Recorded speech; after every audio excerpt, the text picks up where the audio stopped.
問題が何か知らない他にこんないい人いないいつまでもそばにいてくれる人生完璧になるはずでも何か絶対違うこれで終わりじゃないはず無条件に愛してくれるこんなに怖くないはずMaybe life is not a movie It's not a movie Maybe life is not a movie It's not a movie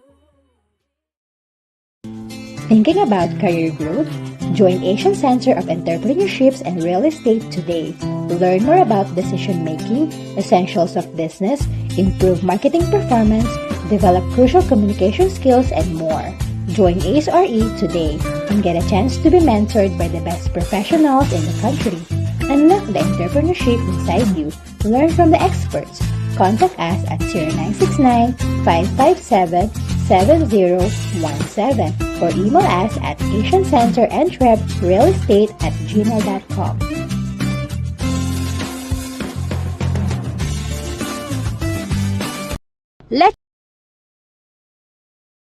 Let's all welcome our host, Dr. Eduardo G. Ong, MBA, JD, Ph.D., DPA, DBA.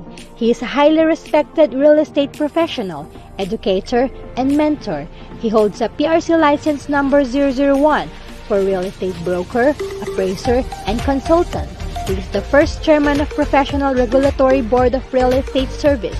Currently, he is the Dean of College of Real Estate Management of Lyceum of Alabang. Without further ado, please welcome Doc E.G.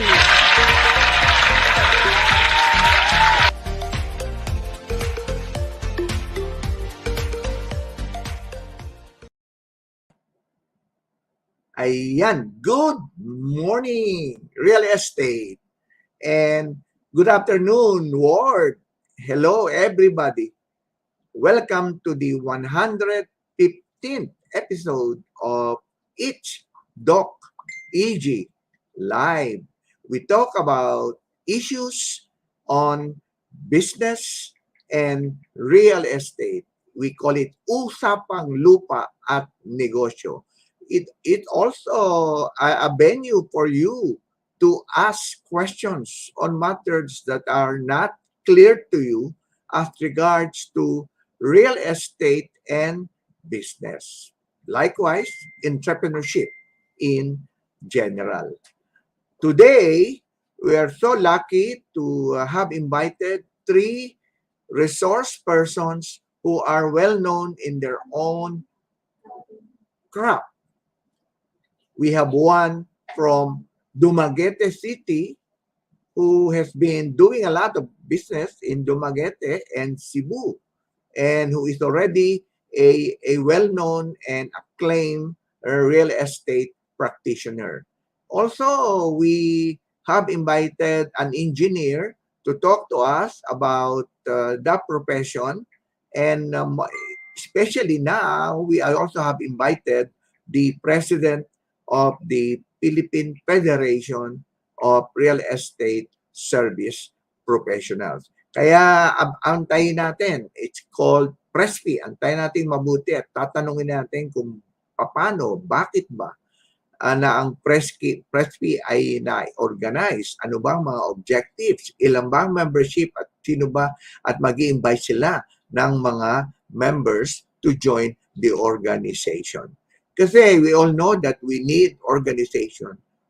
Well, no man is an island, and in any profession, we need organizations, and we need people who will compose the organization, and this is for mutual help, mutual benefit, among others, no? And so, ladies and gentlemen, sit tight, relax, and let's enjoy the program. First of all, let me greet the birthday celebrants, no? Rosalinda Lynn Tabios of the Parañaque Las Parañaque, Las Piñas, Alabang, Claret, who's celebrating her birthday. And also the mother of Irene Zabala of Fletcher is celebrating her birthday. And happy birthday also to my inaanak, Karen Inual, a licensed real estate broker and a franchise owner of David Saloon in Parañaque. Likewise to our director for for student affairs, director for student affairs, si Miss Lynn Guan, Professor Lynn Guan, the director of OSA, Office of Student Affairs, ay nag-birthday din siya. So happy birthday, Ma'am Lynn. And also would like to say hello to Dr. Danilo Viterbo Ayap, the president of Lyceum of Alabang, for a very successful graduation rites at the Philippine International Convention Center with our resource, with our guest speaker, honored guest speaker, si Attorney Gadon. Yan, ha? At alam naman natin na ang Lyceum is a constant producer of top-notchers in the licensure examinations for real estate service practice. And also hello to the pillars of the College of the Real Estate Management in Lyceum of Alabang.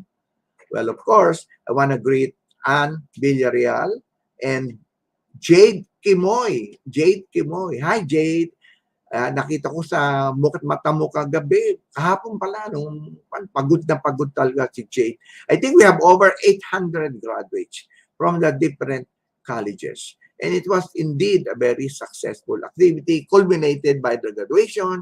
However, prior to that, 2 days before, we had our baccalaureate mass and all of these activities that were initiated by the school for the graduating students. So congratulations, graduates of 2021-2022 batch. Okay? Now, also, I also would like to greet a very good friend of mine, the president, immediate past president of the Federation, World Federation of Real Estate Service Professionals, ang tawag namin doon, PFRESPI World, si June Dulalia. Ngayon ay siyang emeritus, chairman emeritus ng Philippine Federation of Real Estate Service Professionals, one of the leading organizations of real estate professionals in the country today. At also, I would like to welcome back from Malaysia. Welcome back from Malaysia, my good friend Vicky Silvano. Vicky Silvano is the liaison officer in charge of Asia from the National Association of Realtors. And tomorrow, I think the Chamber of Real Estate Builders is organizing a webinar on this on the IRM, or International Realtor Member, and I think si Vicky will be the honored guest speaker. So I want to say hello to the proponent, Evangeline Iya, and also to the association. Let me also greet our good friends who are now in Calatagan, Batangas. Alam mo, iniinggit ako ng mga ito.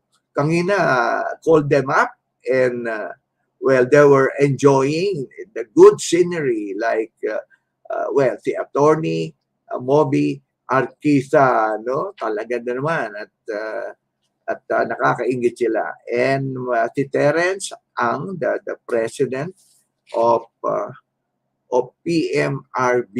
Ayan. At I think with about 19 to 20 people daw ata doon, 20 or 22 people there in Calatagan, and they're going to have a planning session. But anyway, so also networking sila. And so thank you, and hope I can join you sometime in the future. Huh? Okay. So let me say hello again, likewise to Richel Torres Noay, one of the shining stars of the Asian Center for Entrepreneurship and Real Estate, or ACRE. And and of course, let me also greet the ano tawag dito, the top honchos of ACRE, who is now flying high because they're gonna have so many projects in store for them, not only on the real estate education side, but also on matters of training and development in all areas of management and business. And also let hello to Dr. Leonor Calayat, the managing director of HRE, and of course to our good friend who is gonna be with us, the engineer Leonor Liganor, who's gonna be one of our resource persons, and to a very pretty lady who is been always in the forefront of every activities in real estate. I'm referring to Melby Lorenzala Dorado Sada. Alam mo, hindi ko malaman kung saan kumukuha ng energy itong si Melby. Talagang very, very active. Nakakaingit naman. And you know, we're trying to organize a group of people, of realtors or practitioners and real estate professionals in our trip in November to Florida, USA, to attend the convention, the National Association of Realtors Convention, that will be held in Orlando, Florida. Kaya po i-explain nila mabuti yon. Also, one of our listeners now, si Philip, one of the officers of the St. Francis of Assisi before, when we were colleagues, Philip Monte Alto. Together with, hindi ko kalilimutan, yung aking BFF, si Melinda Lit. Hi Mel, thank you. Siya ang sumundo kay Vicky. And of course, ngayon ata, they are now having, papasukin mo nga muna sila para to so that they can greet bago tayo mag-umpisa ng ating episode. Si Mel and Eduardo, there is now I think a meet and greet activity at the Calamba, Laguna Real Estate Board, and headed by Vice President Hermi de Piesta, no? And all, you know, one of the very agile and very, should I say, active boards in the Philippine Association of Real Estate Board. Yan. At well, let me also say hello to June Monsayak and Eileen Armando, my partners in a all-in-one travel and events pro incorporated, and also to a very good friend of mine. I think sabi niya nasa Puerto Galera siya together with Melinda few days ago. Concepcion Rositel. Ayan, ha? At well, our guest last week, si Gloria C, was also si Glory C. Well, is a very well-known personality in the corporate social responsibility. Nung last time siya ang guest natin, and so many things was revealed. No, like Dr. Maya Villaluz, hello there, and Bonifacio C. Aguirre and Butch Emperado, how are you, my dear friends? And well, at kita natin, pero I want to say hello also to Belinda Castro and family who are always watching here now. And hindi ko naman kalilimutan to, one of the pillars who is now located in Taiwan, Ellen Lee. Yan, Ellen Lee. Si Ellen has always been very helpful and very friendly to all the people in the Philippines and to all the people all over the world. Enjoy Taiwan, Ellen. All right, so let me see. Let me say hello also to Mayor Eric Olivares of Parañaque City, also the chairman of the Parañaque City College, and attorney, well, attorney Batilier, Jojo Batilier, and likewise Annalyn, no? Si Annalyn Abad, and Dr. Magnaye, the administrator. And si Dr. also Dr. Cindy Sullivan, the Associate Dean of the Polytechnic University of the Philippines, and also the President of PUP, si Dr. Bong Muhi, President Bong Muhi, and likewise Dr. Gatan, Dr. Guzman, the Vice Presidents of PUP. Yeah. At I think, kasi ngayon, actually, we all know that that classes, face-to-face classes will resume already by Monday, no? And, well, we look forward for a very smooth, going back to school, especially welcome to school year 2022 and 2023. Likewise, from my good friends from Singapore, si Jeffrey Fu, hi Jeff, and Lawrence Chong, and Justin, no, I cannot forget your tour, real estate tour that we had in Singapore 2 weeks ago, and also the president, si Sam Ong, wow, kapilito ko pa, no, Sam Ong, from Singapore. Singaporean po ito, kaya hindi ito. Kaya he is spearheading all of these things. Now, lastly, let me say hello to my eldest son, Raymond Edward Ong, and wife Joy, who lives in Singapore. Ayan, dyan na sila ngayon. Okay, so let me now go to the, andyan naman yung guest natin lahat. Andyan na? Okay, let me now go to the first segment of our episode 115. Featured question of the week. Good morning, real estate. I was one of your participants in the LPCREB last Friday. I want to ask regarding the transfer of title to my brother-in-law. He had it processed at the attorney firm's package price, but it turned out to be a scam for almost how many years? The only thing processed by BRR is the car certificate problem. The extrajudicial one for the parents has already expired and the child has died. Is the old extrajudicial still available to the parents? Or shall we get a new one for the child? Does the car certificate have a penalty with the BRR? It wasn't processed because they just paid for nothing. Will we pay a lot if we process again?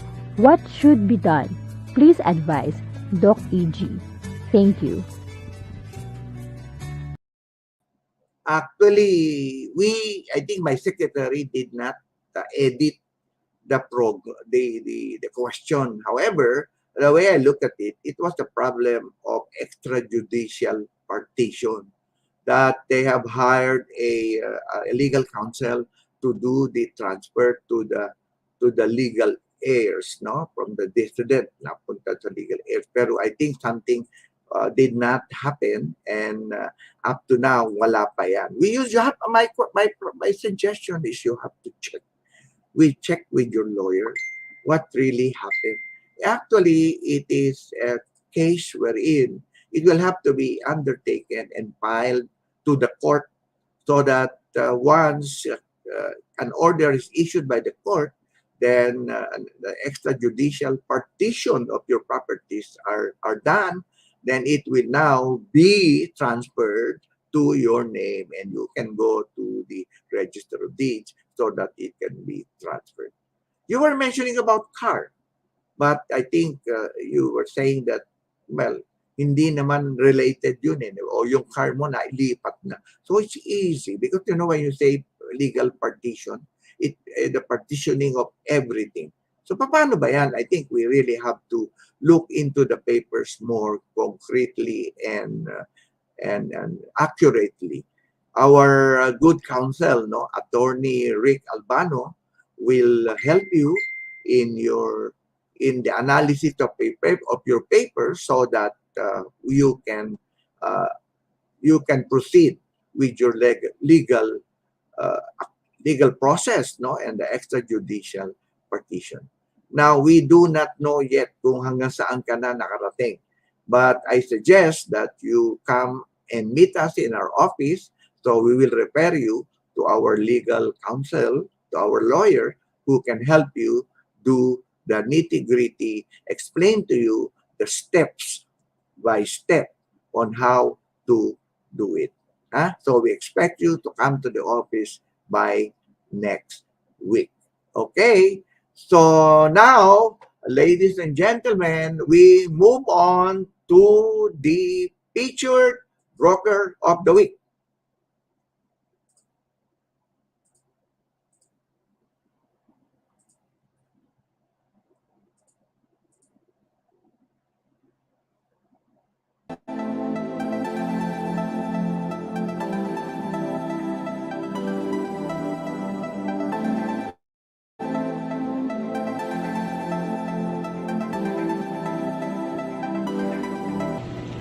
Hello, good afternoon.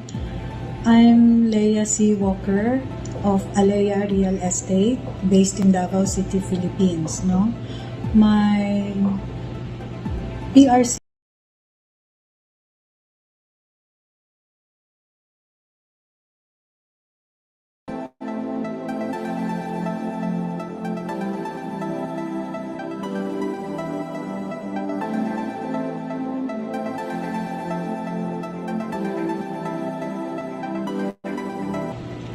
Hello, good afternoon.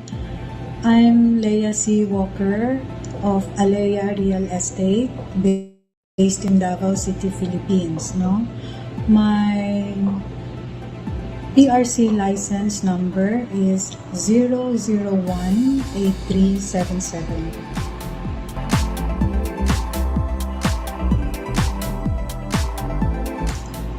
I started in 1999. So this year makes it the 23rd year of me being in the real estate industry. So it has been a long time,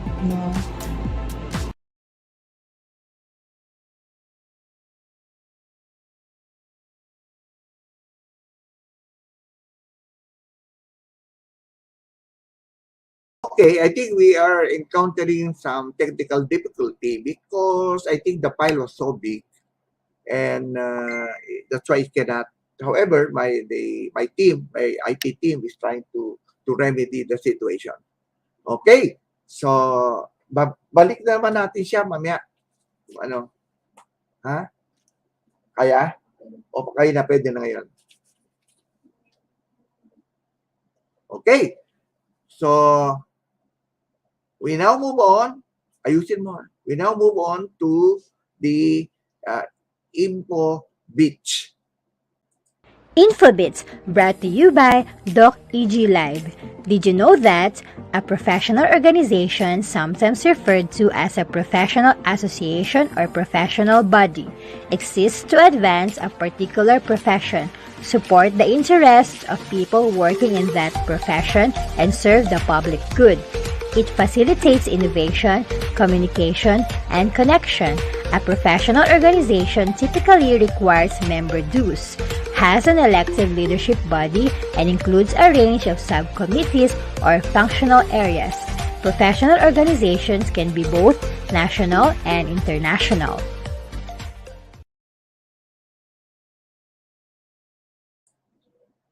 Okay, that is what we're going to do today. We're going to talk about a should I say, national organization in the Philippines on as regards as pertain to the real estate industry. And without further ado, let me introduce to you our honored or revered resource person. Well, we have the president of the Federation of Real Estate Service Professionals, who is a JD, CIPS, REC, REA, REB, and has so many as well professional real estate broker, consultant, appraiser, and likewise a lawyer, and also a certified international property specialist, CIPS, and a Master of Science in Real Estate Management at the PCU. And of course, well, I'm proud to say that he is one of the alumnus of he's an alumnus, one of the alumni of the BS in Real Estate Management of the Lyceum of Alabang. Also, likewise, a fellow of the Academy of Multi-Skills in the UK and a practicing lawyer, in real estate. Okay, so siya po ngayon ay let's look at his work experience, a director and former treasurer of the PayPal Philippines. Alam naman natin yun, and corporate secretary of Toyota Albay and corporate secretary of Toyota Camarines Sur. Palagay ko, Toyota din ang kotse nito. Yeah, Toyota nga, nakita ko, a brand new Fortuner talaga. And the director and corporate secretary of TNA Property Ventures and corporate secretary of the Loper Holdings and the corporate secretary of the Kiko Real Estate and Development Corporation. Ganda naman. And a treasurer of the TerraTech Impo System and also a managing partner of the Limosnero Bruce Lim and Associates law offices, and assistant manager of the BPI before the BPI Philippine in charge of legal division, and used to practice as an attorney at the Ortega del Castillo, Bacoro, and Odulio Law Office. Yan, talagang magaling yung ating presidente ng PRESPI, ang sinasabi nila, yung Philippine Federation of Real Estate Service Professionals. Yung isa naman nating guest ay one of my BFFs. Alam mo, mga BFFs ko ito eh. Pero kulang na lang si Janet. Pero the Secretary General of the PRESPI, and likewise a very well-known personality in the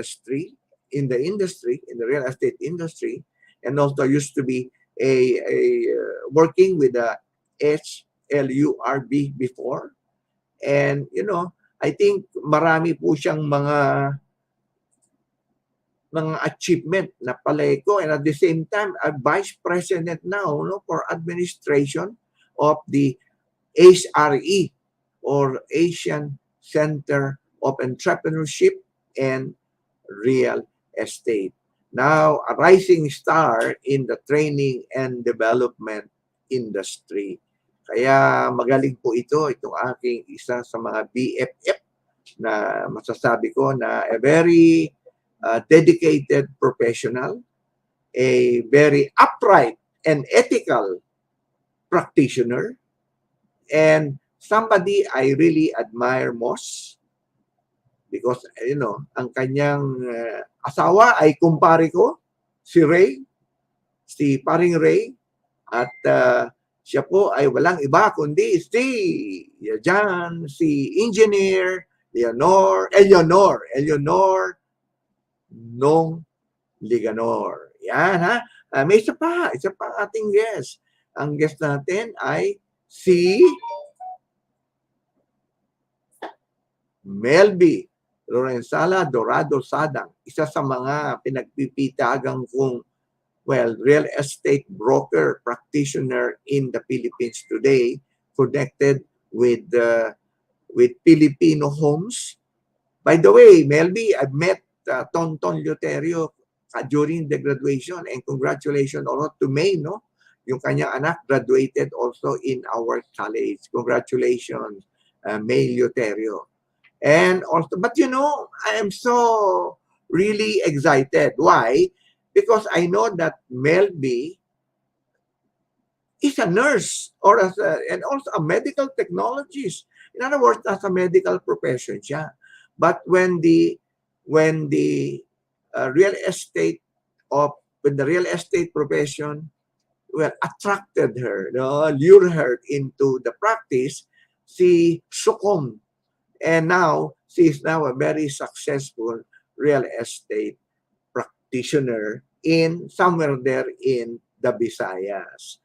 So, well, also, alam mo naman, kaibigan ko rin yung kanyang asawa, no? So, and actually, talaga naman, I've been to Dumaguete so many times, and I've seen the couple, very nice couple. And I think their marriage will last forever. Yan. And I also know that Melby, true to her heart, is a sincere and honest professional who really would like just to uplift and develop the real estate service profession.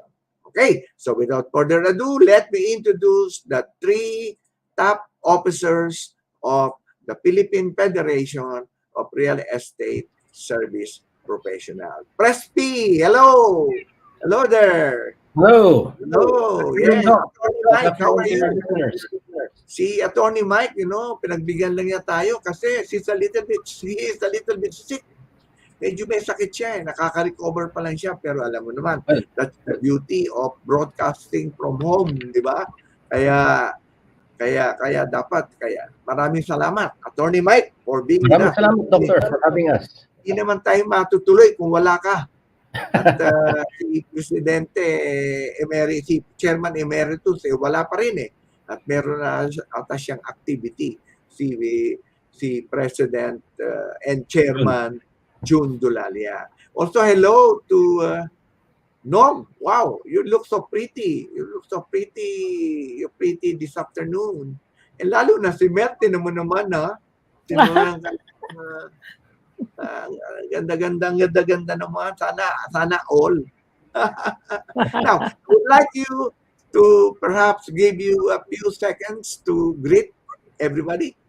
Okay. Attorney. Good afternoon, Dr. E.G. It's an honor and a pleasure to be here at your program again. And good afternoon sa lahat po ng mga listeners natin, and especially our co-participants today, si Ma'am Melb Lorenzala Salang and Ma'am Eleanor M. Liganor. So you have to pardon my voice. I've been having this seasonal colds, but thankfully it's negative. Nagpa-testing na ako just to be sure. During this time, hindi tayo pwede makasakali.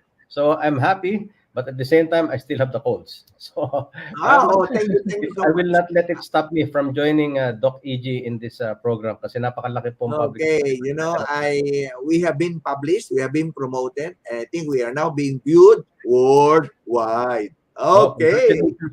Simultaneously, biniview din tayo. Sa Android ba yun? Sa ano? Okay. So maganda. Alright. So can I, pwede ba tayong konting greetings lang? Sige po. Good afternoon, sir. Doc E.G. Again, thank you for having me. As always, kahit pagod, basta Doc E.G. Good afternoon, Press Mike. And hi, Miss Melby. So may I invite everyone listening or watching YouTube live now. Those who have smart TV, you can now watch it live on YouTube and also on Facebook. Yun, smart TV, yes. Yes. So simultaneous tayo ba? Simultaneous po. Yes po. Simultaneous. I just cannot switch it on kasi magkakaroon tayo ng technical glitch if I switch on my smart TV. I hope I can show it later. because I'm just beside the big TV here. So good afternoon, and hope you will listen intently on what our president and my pretty friend here, Melvi, what we have to share to you about Philippine Federation of Real Estate Professionals Incorporated. Okay, thank you, Secretary General Nong. Now let us hear from the beautiful Melby. Melby, wala. Mute ka. Wala kang audio. Yeah, hindi ka namin marinig. Nakamute si Melvi. Melv, nakamute ka. Mute. There.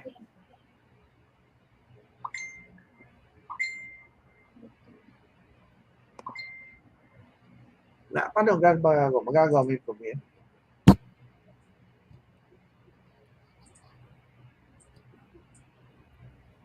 Hindi ka namin madinig. Ayusin mo nga, technical. Ha? Can you get out and reconnect?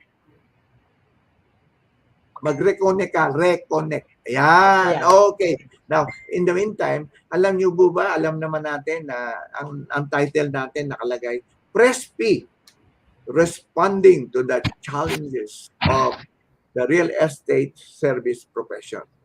Okay, ano ba ang ating, well, we want to know more about PRESPI. So, we have naman a PowerPoint to do that. Okay, so would you like to start the presentation, Attorney Mike, President Mike? Yes, Doc. So, this is the PowerPoint presentation of PRESPI. PRESPI stands for the Philippine Federation of Real Estate Service Professionals Incorporated. Okay.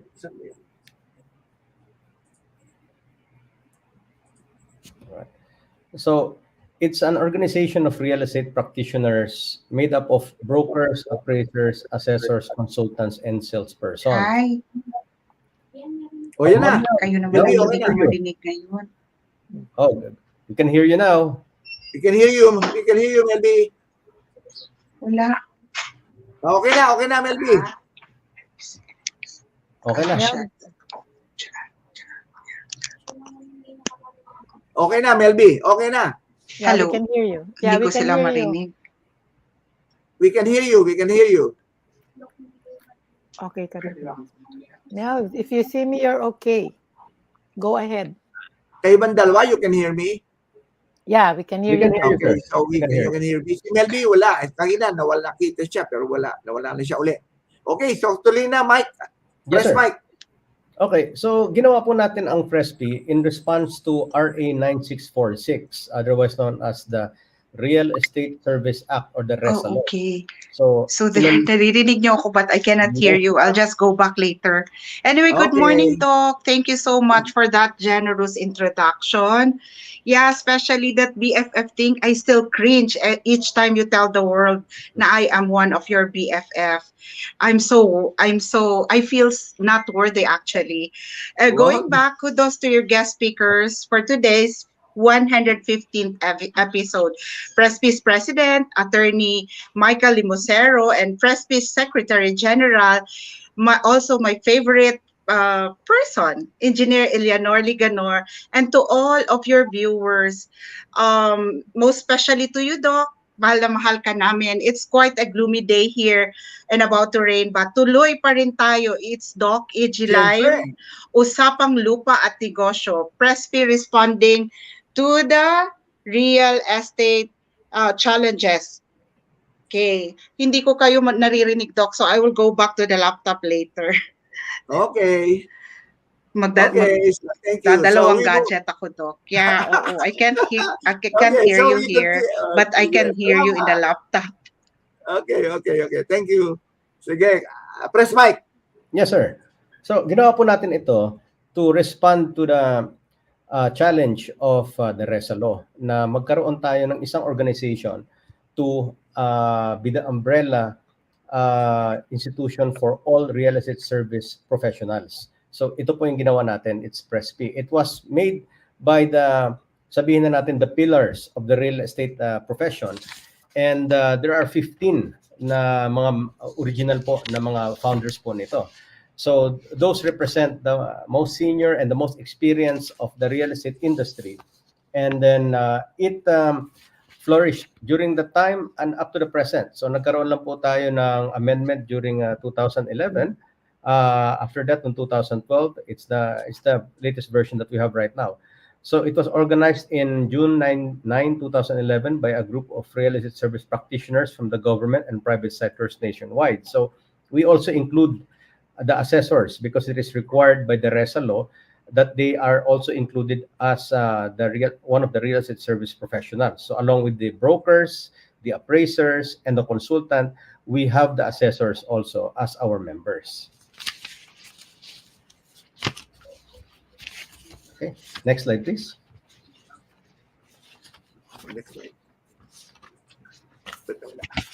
So ito po ang vision ng PRESPI. It shall be the country's premier national association of real estate service practitioners that epitomizes the highest standard of professional ethics and excellence, integrity and reliability, while constantly creating an excellent environment for professional development, career, and business opportunities for its members. Okay. Next slide, please. Now, the mission is to unite the duly licensed real estate service practitioners in the Philippines in order to provide a single voice for the sector, adhere to the highest standards of business and professional ethics, leading to a responsible and competitive brand of professionals that are at par with their counterparts around the globe and endeavor to be integrated. And then also to unite the different associations by having duly elected representatives from each regional and national associations from various segments of the real estate professions. Ngayon po, we have to realize that the Philippines is very progressive in terms of institutionalizing the real estate professions. Sa mga ibang country po, hindi sila required na tayo ng isang one unified professional organization for the real estate professions. Dito lang po sa Pilipinas, nagkaroon tayo ng isang umbrella organization, or at least it is required to have an umbrella organization for all real estate professionals. So yung iba pong mga practitioners worldwide, kanya-kanya po sila. Kumbaga free for all. But in the Philippines, we are very advanced. Actually, ang kulang lang po talaga natin sa Pilipinas is to have a sustained IPO. The IPO stands for the Accredited and Integrated Professional Organization. Yun na lang po yung pinaka-last stage natin. Once we have a permanent IPO up and running, we can consider ourselves to be at the forefront of professionalizing the real estate service industry in the whole world, hindi lang po sa Pilipinas. So next slide, please. So ito po yung mga members ng PRESPI. Now, we have the regular members, the founding members, the lifetime members, the associate members, and the honorary members. Ano po ba ang differences nito? Ang regular members po, these are the real estate service professionals who become a member during the existence of the PRESPI. And the founding members are, of course, the first ones to have signed the charter of the PRESPI. The lifetime members naman po, sila ang nagbayad ng lifetime membership fee. And the associate members, they are the real estate service salespersons. Kasi po ang requirement po sa IPO is kailangan po may professional ID. Now, the salespersons, they do not have a professional ID, but they are permitted to become an associate member. So, all-inclusive po ang PRESPI. Because a lot of the business of brokering is done through a series of salesperson networks. We recognize the importance of salespersons. They are the lifeblood of our business. So, even if the IPO is only limited to the professionals, ibig sabihin po yung mga brokers, appraisers, assessors, and consultants, we recognize that even without mentioning in the IPO, we can have the salespersons as associate members. And I think it's very important na kung ano pong organization ang gagawin natin sa real estate, the salespersons have to be recognized because the professionalism has to start with them.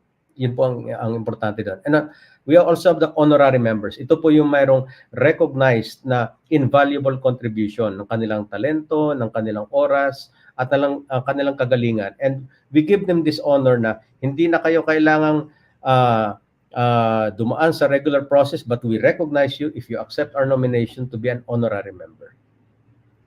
So ito na po yung mga explanation na according to the recent Supreme Court ruling, ano po ba ang ibig sabihin ng members ng IPO? Ang members po natin dito ng PRESPI are natural persons. Yan, just to be clarified about it, natural persons. Warm bodies po ang mga members po natin dito. Next please.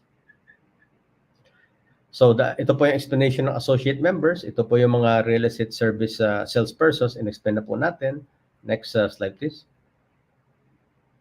Ito yung background po. So PRESPI is recognized by the PRC, which is the Professional Regulation Commission, as part of the interim board, represented by its founding president and chairman emeritus, si Mr. June Dulalia Jr., who unfortunately was unable to attend here because of my important family business po siya. It was made in the absence of an accredited integrated professional organization. So nung wala pa pong IPO, ang PRESPI po ang naging interim IPO. So, and ever since, this has been very active in representing the real estate professionals in the dialogues and national concerns on real estate. Next slide, please. Ito po ang focus project natin. Number one is very important, intensive membership recruitment. Bakit po? Kasi under sa rules ng PRC, you need to have at least 50% plus one of all the professionals in your field to be recognized as an IPO. So right now, more or less, we will peg the number na required para maging IPO at about 20,000. So yun po ang parang target natin. Of course, it's a moving target, ano? Because what is required is kung sino po yung may valid ID, yun po ang magiging base number natin. And 50% plus one of those people na may valid ID, yun po ang requirement para maging IPO. So we have a focus on membership recruitment.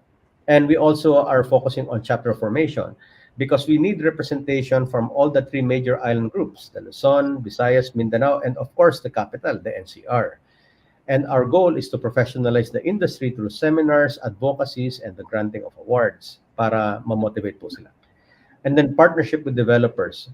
We understand that a lot of the project selling is, yun po ang business ng mga brokers natin. That's why we partner with the developers themselves because they are, in truth, sila nagbibigay ng negosyo sa real estate business. So if there's nothing to sell, there's no real estate professional. So we partner with them, and it's a very mutually beneficial arrangement. Next slide, please. Next slide. Okay. Leadership trainings and education. This is very important po. Kasama na po dito ang CPD, yung mga continuous exposure sa mga iba't ibang mga members po natin at saka sharing of life experiences. Very important po ito. And then we have dialogue with regional officers to find out ano ba ang mga needs. Kasi iba't iba yung mga areas of concern po ng organization natin. We have some from the rural area, from the agricultural, industrial, commercial, and then residential. We have to find out sa grassroots, what can we do to serve them? Because that is the main purpose of the IPO, which is to serve its constituents. Next slide, please. So we also have courtesy calls to the government agencies. So to lend expertise as real estate service practitioners to promote affordable and sustainable housing.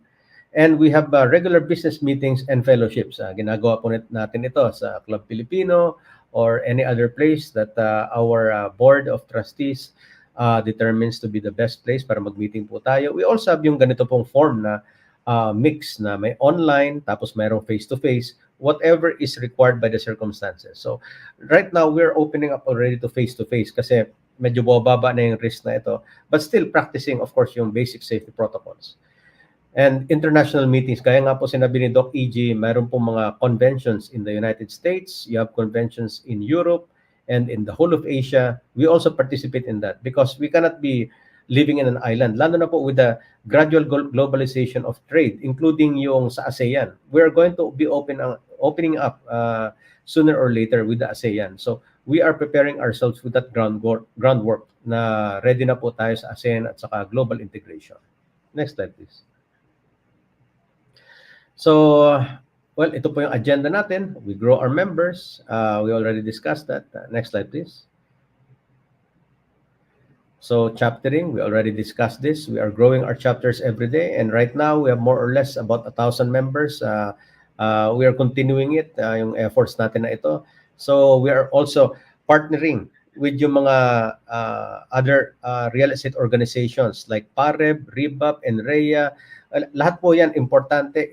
Even PhilRes, we are continuing discussions with them. Kasi importante po dito, we are not going to exclude anyone. We have to include everyone. Because at the end of the day, whatever organization is chosen by the IPO, and if we're blessed as PRESPI na tayo maging IPO, we do not want to exclude anyone. We have to include everyone in this one. Isang barko po tayo dito. So whatever happens to the best of us will happen to the last of us. So yun po ang goal natin. No one will be left behind.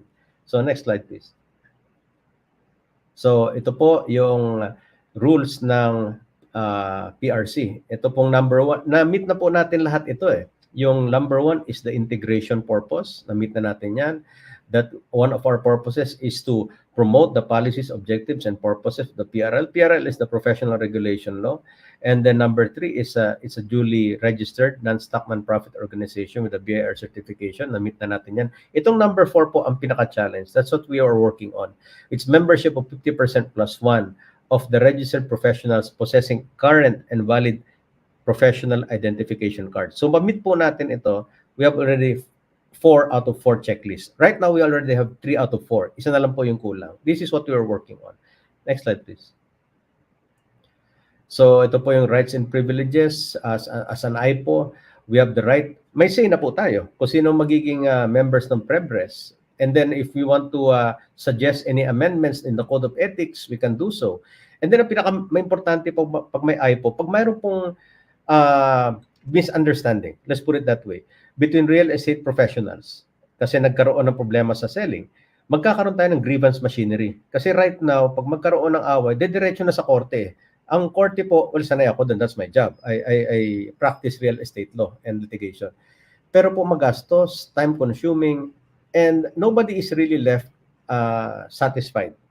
Doon po sa grievance machinery ng IPO, gagawa tayo ng isang extrajudicial way of settling things. Kumbaga po, kung pwede rin nating immediate, i-conciliate ang mga tao. Kasi papakita natin sa kanila the advantage and disadvantage of going through the court process.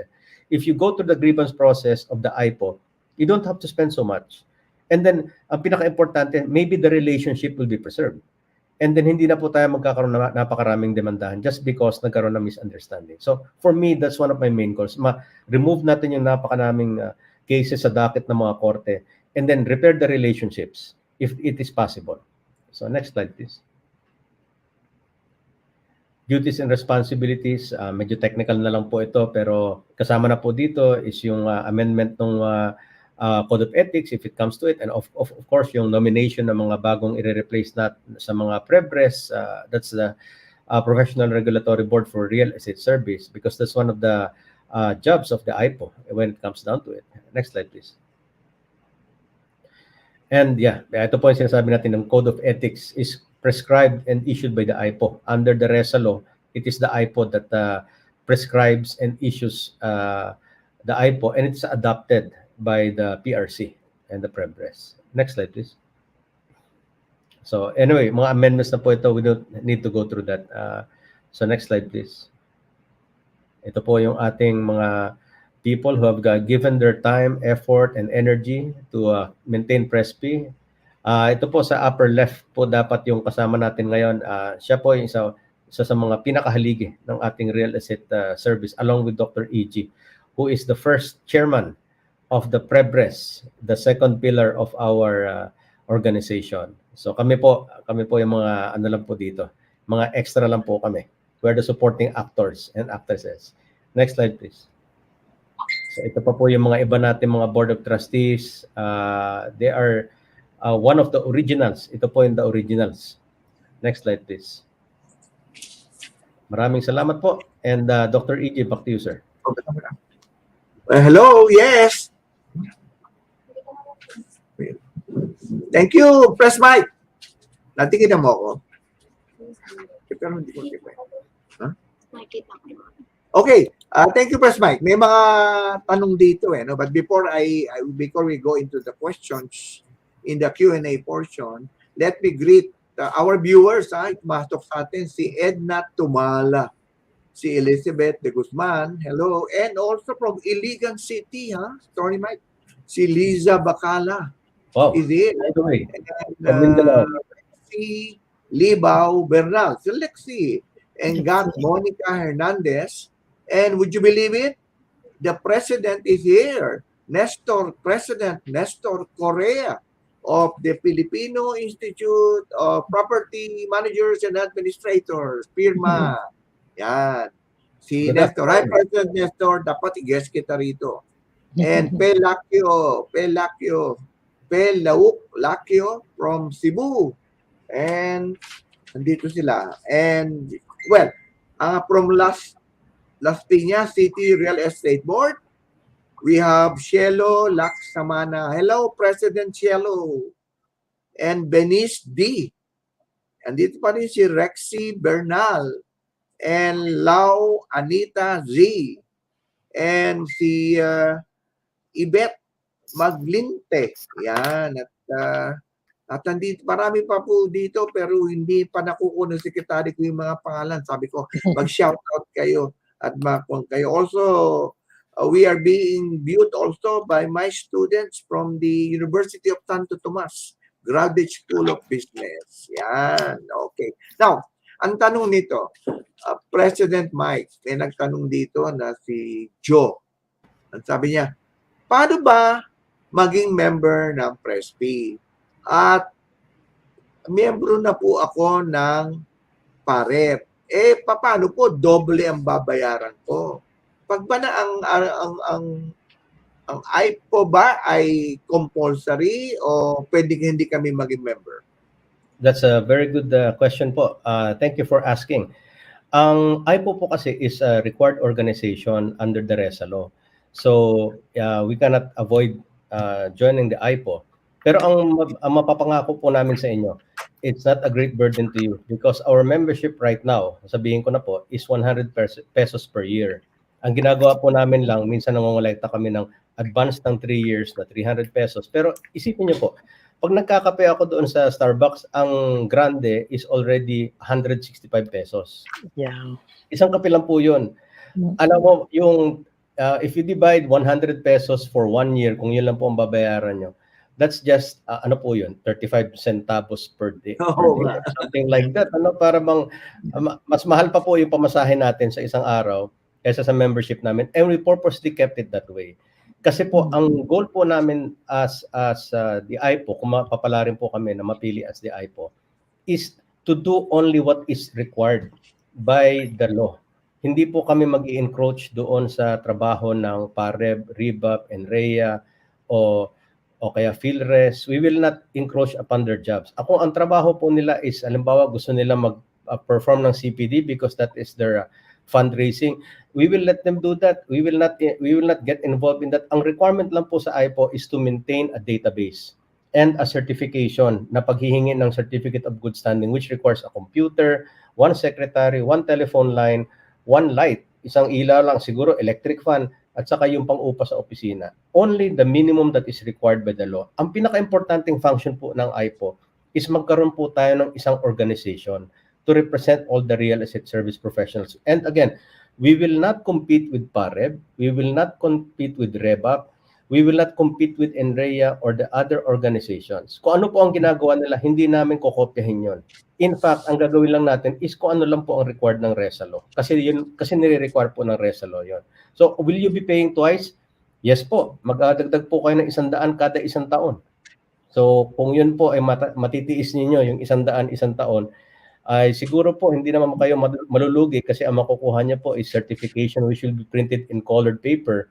Magkano po yung magpa-print kayo ngayon ng isang colored paper? Siguro po, ang colored paper printing ngayon ay aabot ng mga 5 pesos, ganon, It's not that expensive, pero siguro the rest of it will be yung mayroon kayong database na anytime pwede nyo online yung membership in good standing nyo.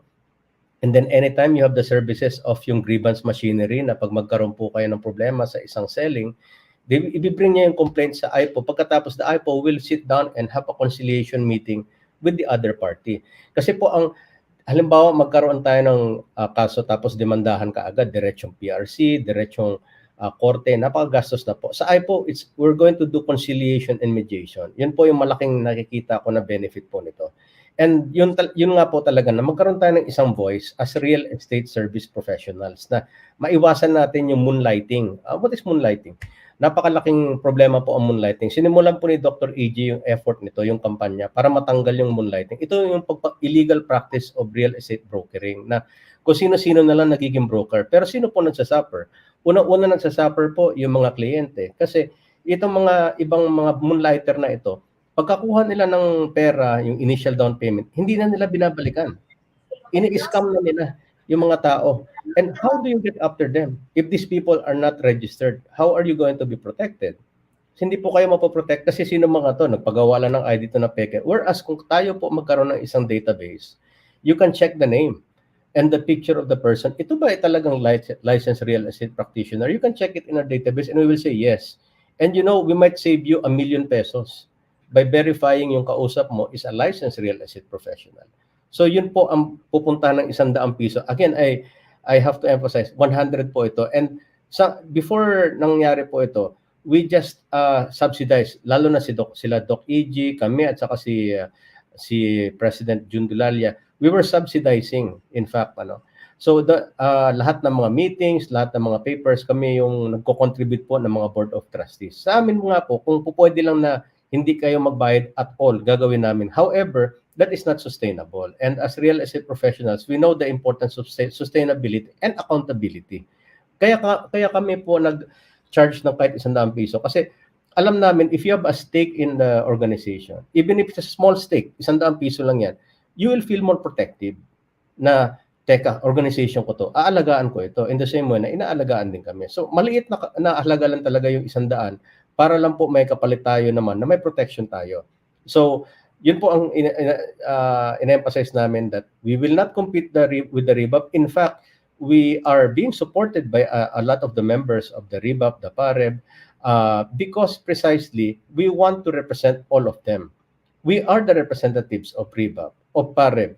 Okay, I'm not saying that they have issued to us official certificate of endorsement. No, that hasn't happened because it's individual po ito eh.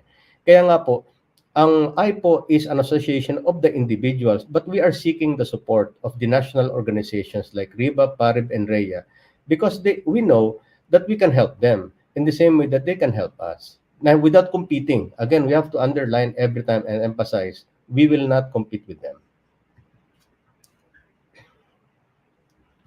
Ay, sir, naka-mute yata po. I think everybody is muted. Okay, right. Okay na ako, hindi na naka-mute, ano? Yes, sir. Okay na? Yes, sir. Okay na. Okay. Okay na ako? Madidinig yun na ako? Okay. So, ito magandang tanong. Ang daming tanong nang pumapasok, Press Mike. Ito sa mga tanong. Try po natin. Palagay ko, at sabi niya, hindi ko nabanggitin yung pangalan, ha?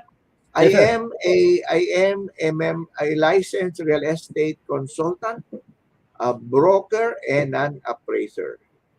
We all know, sabi niya, consultant to we all know that the PRBRES members term tenure or term of office has already expired, all of them.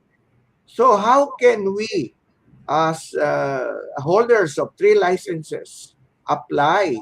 And is it done through the IPO? Dapat kung ang papalitan ang mga members at mabago naman ang palakad ng PRBRES. Ano po mga master-suggest nyo, attorney? Yan. Ang sistema po talaga under the RESA is that the IPO nominates 5 names per position doon sa PRBRES na vacancy. And that from that 5 names, the PRC submits that list to the President. And then the President of the Philippines. And then the President of the Philippines chooses kung sino po ang ilalagay doon sa PRBRES. Ngayon, since the IPO is not yet functioning, ang nangyayari po, direct appointment. So the President picks who will be the members of the PRBRES na ilalagay po niya. So lahat po talaga is already deemed tapos na ang tenure. Tapos na po siya, actually. But hold over na lang sila, hold over.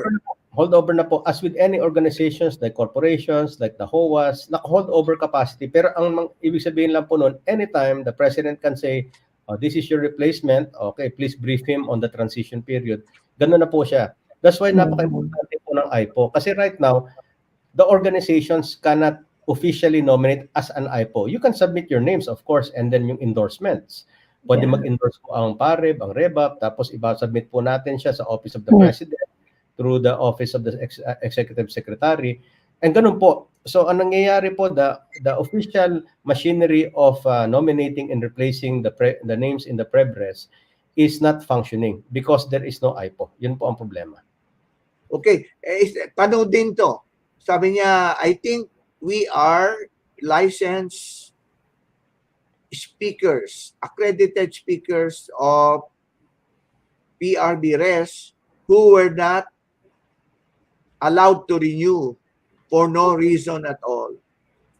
Sabi niya, it was not really clarified by PRBRES, and we have been asked to attend a webinar and present and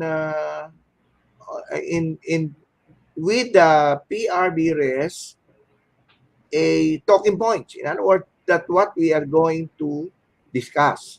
Ano po ba magagawa namin para kami ay maprotektahan ng IPO just in case? Ma'am, I think Ma'am SG, Eleanor Ligonor has some experience in that manner.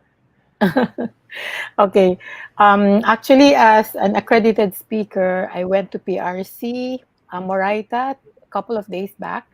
I had to follow up my application as an accredited speaker because I filed it in June 10. From June 10 up until now, wala pa silang action. So I had to get an explanation from the regulations division, and they told me that the renewal now will have to have a resolution from the PRBRES, which will have to be approved by the PRC. And once the PRC has approved it, that's the only time the certification of renewal will be granted, again with accreditation number already. That's Hindi why ba hindi ba matagal yung Secretary General, tumatagal ang proseso? Ang gusto nga ng gobyerno, paikliin yan eh. Ease of doing business. There's a law. Anong gagawin natin yan? Yun po. Actually, I also how do you call this, reiterated the policy of the government a long time ago, because I used to work with the government, that for your applications, any applications for certifications or whatever with a government agency that is not acted upon within 30 days is deemed approved. So I requested that from the regular... Artalo ba yun? Press mic? Artalo? Yes, sir. Sa ano po? Sa anti-red tape. Anti-red tape law po. So yun po. And then they told me that they're aware of that. However, the PRBRES now is very busy with so many things. And I said, I understand it, but it is almost 3 months since the time I filed my application. And everything is complete. Actually, my renewal is so thick that they said it's going to take time for them to approve my accreditation. It doesn't really bother me much because the organizations inviting me to be a speaker, they honor that I have filed my accreditation renewal. But the only thing that bothers me is I have to show a certificate that I'm really an accredited speaker to date. Unfortunately, the process is taking long at PRBRES, so I hope that somebody from PRBRES is here listening to us. We appeal to them to please make things easy for us because there's not much speakers available anymore. And and also to be able to cater to the needs of organizations whose aspiring salespersons are wanting to become accredited by speakers like Doc EG, myself, PRESPI, and the rest. Sana po mapabilis, Doc EG. Yes. Ang tanong pa rin, palay ko itong naku-question na to, speaker to eh, na hindi nare-renew. Oo, and sabi niya, can we, because of the IPO, I think the IPO now must be installed so that we can seek redress. Otherwise, we will have to go to court and sue PRBRES. Ano ba yun? Attorney Mike? Wag naman. Kasi mukhang nahihirapan sila, no? At na ma-renew. Marami na ata hindi nag-renew no? Marami po. Konti na lang, Doc. Dati po, nasa 300 kami. I think the last statistics that I saw, almost half ang nawala. Hindi progressive yun, no? Hindi po naging progressive. Parang retro. Nagre-retro yun. Yes. Anyway. Baka busy lang po ang PRBRES. So, let's give them the benefit of the doubt that I hope they're listening. I hope this gets to them. So, they will act on our request or on our renewal accordingly. Natutuwa naman ako kasi para bang iPhone na kayo, no? Kasi mga nagtatanong dito, puro mga about iPhone problems, no? Yeah. Like sabi nga ni Rexy Libao Bernal, we have 3 licenses. No? For example, there are 3 RESP who holds 3 PRC licenses, REC, REA, REB. Can they register with PRESPI 3 times also to meet the PRBRES requirement to the IPO? I think press mic daw to. Yeah. Isa lang po na no? Yung kasi it's warm bodies under the law. Warm bodies po ito. So I hold personally 3 licenses, broker, appraiser, and consultant. But I'm only counted as 1. So yun naman po. Okay. Ito pa, next question. Sabi niya, kay Press Melby, chairman ng membership. You know that Press Melby and Nong are also trustees, no, of PRESPI. Sabi niya, sa Visayas ay ang dami-daming mga illegal practitioners, mga colorum brokers. Paano natin masosolve ito?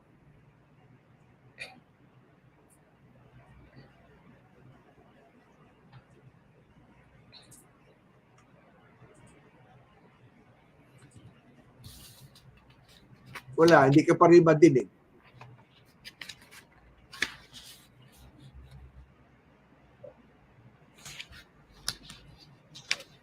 Wala. Ayusin mo yung yung audio. Ayan po. Ayan na. Ayan, naririnig nyo na po ako. Ayan, nadinig ka na. Okay, sige. Oo, pero I have to go into another. Lalayo lang ako, sir, ha? Ayan, okay na? Yeah, honestly speaking, sir, ang laki-laki po ng problema in terms of colorum dito sa area. And isa lang naman po talaga ang pwede nating gawin, mga legal practitioner, mga practitioners na license. We have to have an evidence. At saka kung may ebidensya tayo, then we must file a complaint. Otherwise, hindi po natin ma-actionan yun. Okay. So, ibig sabihin, nakikita nyo sa Visayas, marami ring illegal practitioners? Opo. Ganun ba yun? Madami talaga dito. Sorry, Okay, sir, nag-e-echo because I have to use dalawang gadget. Oo, okay. Thank you, Press Melby. Tanong dito,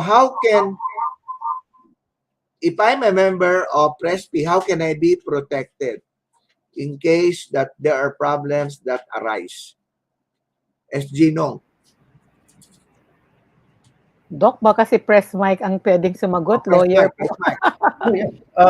Well, right now, even as an individual, we can already file cases under the RESA law. Specifically under Section 39 of the RESA law, you can already file a complaint and there is a penalty, mabigat na penalty. It's 100,000 pesos or 2 years or both such the fine or imprisonment and double kung halimbawa unlicensed professional. But again, this is a court case. Pag halimbawa magko-file po kayo ng kaso, pag sa PRESPI naman, we can assist you in filing the cases.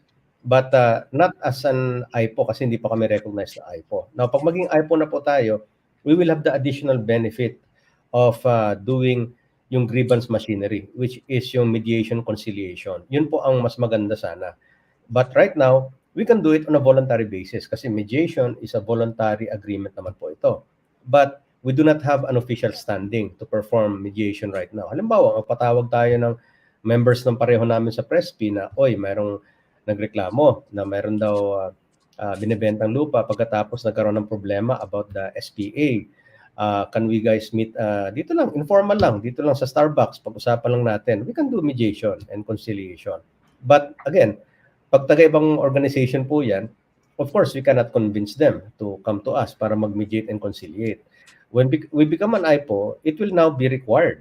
Required po ha. It is not voluntary. Required na a mediation and conciliation. Then we can compel them to attend the mediation and conciliation. So right now, we can protect our own members, but not when it comes to a controversy na hindi po member ng PRESPI. Once maging IPO, everybody is part of the IPO already. And we can call them. Now, pag hindi sila licensed professional, mas madali po yun. Diretsong kaso na po yun. That's a criminal case po yun. So, hindi ba compulsory ang membership sa IPO? Automatic pala, hindi compulsory. Automatic ang membership sa IPO? Automatic po, Doc EG, ano? But again, there has to be an IPO to begin with. So, yeah, when there is an IPO already, then once you sign up as a, you sign that yung role as a broker or as an appraiser or as a consultant, automatically, you become part of the IPO. You don't even have to do anything else.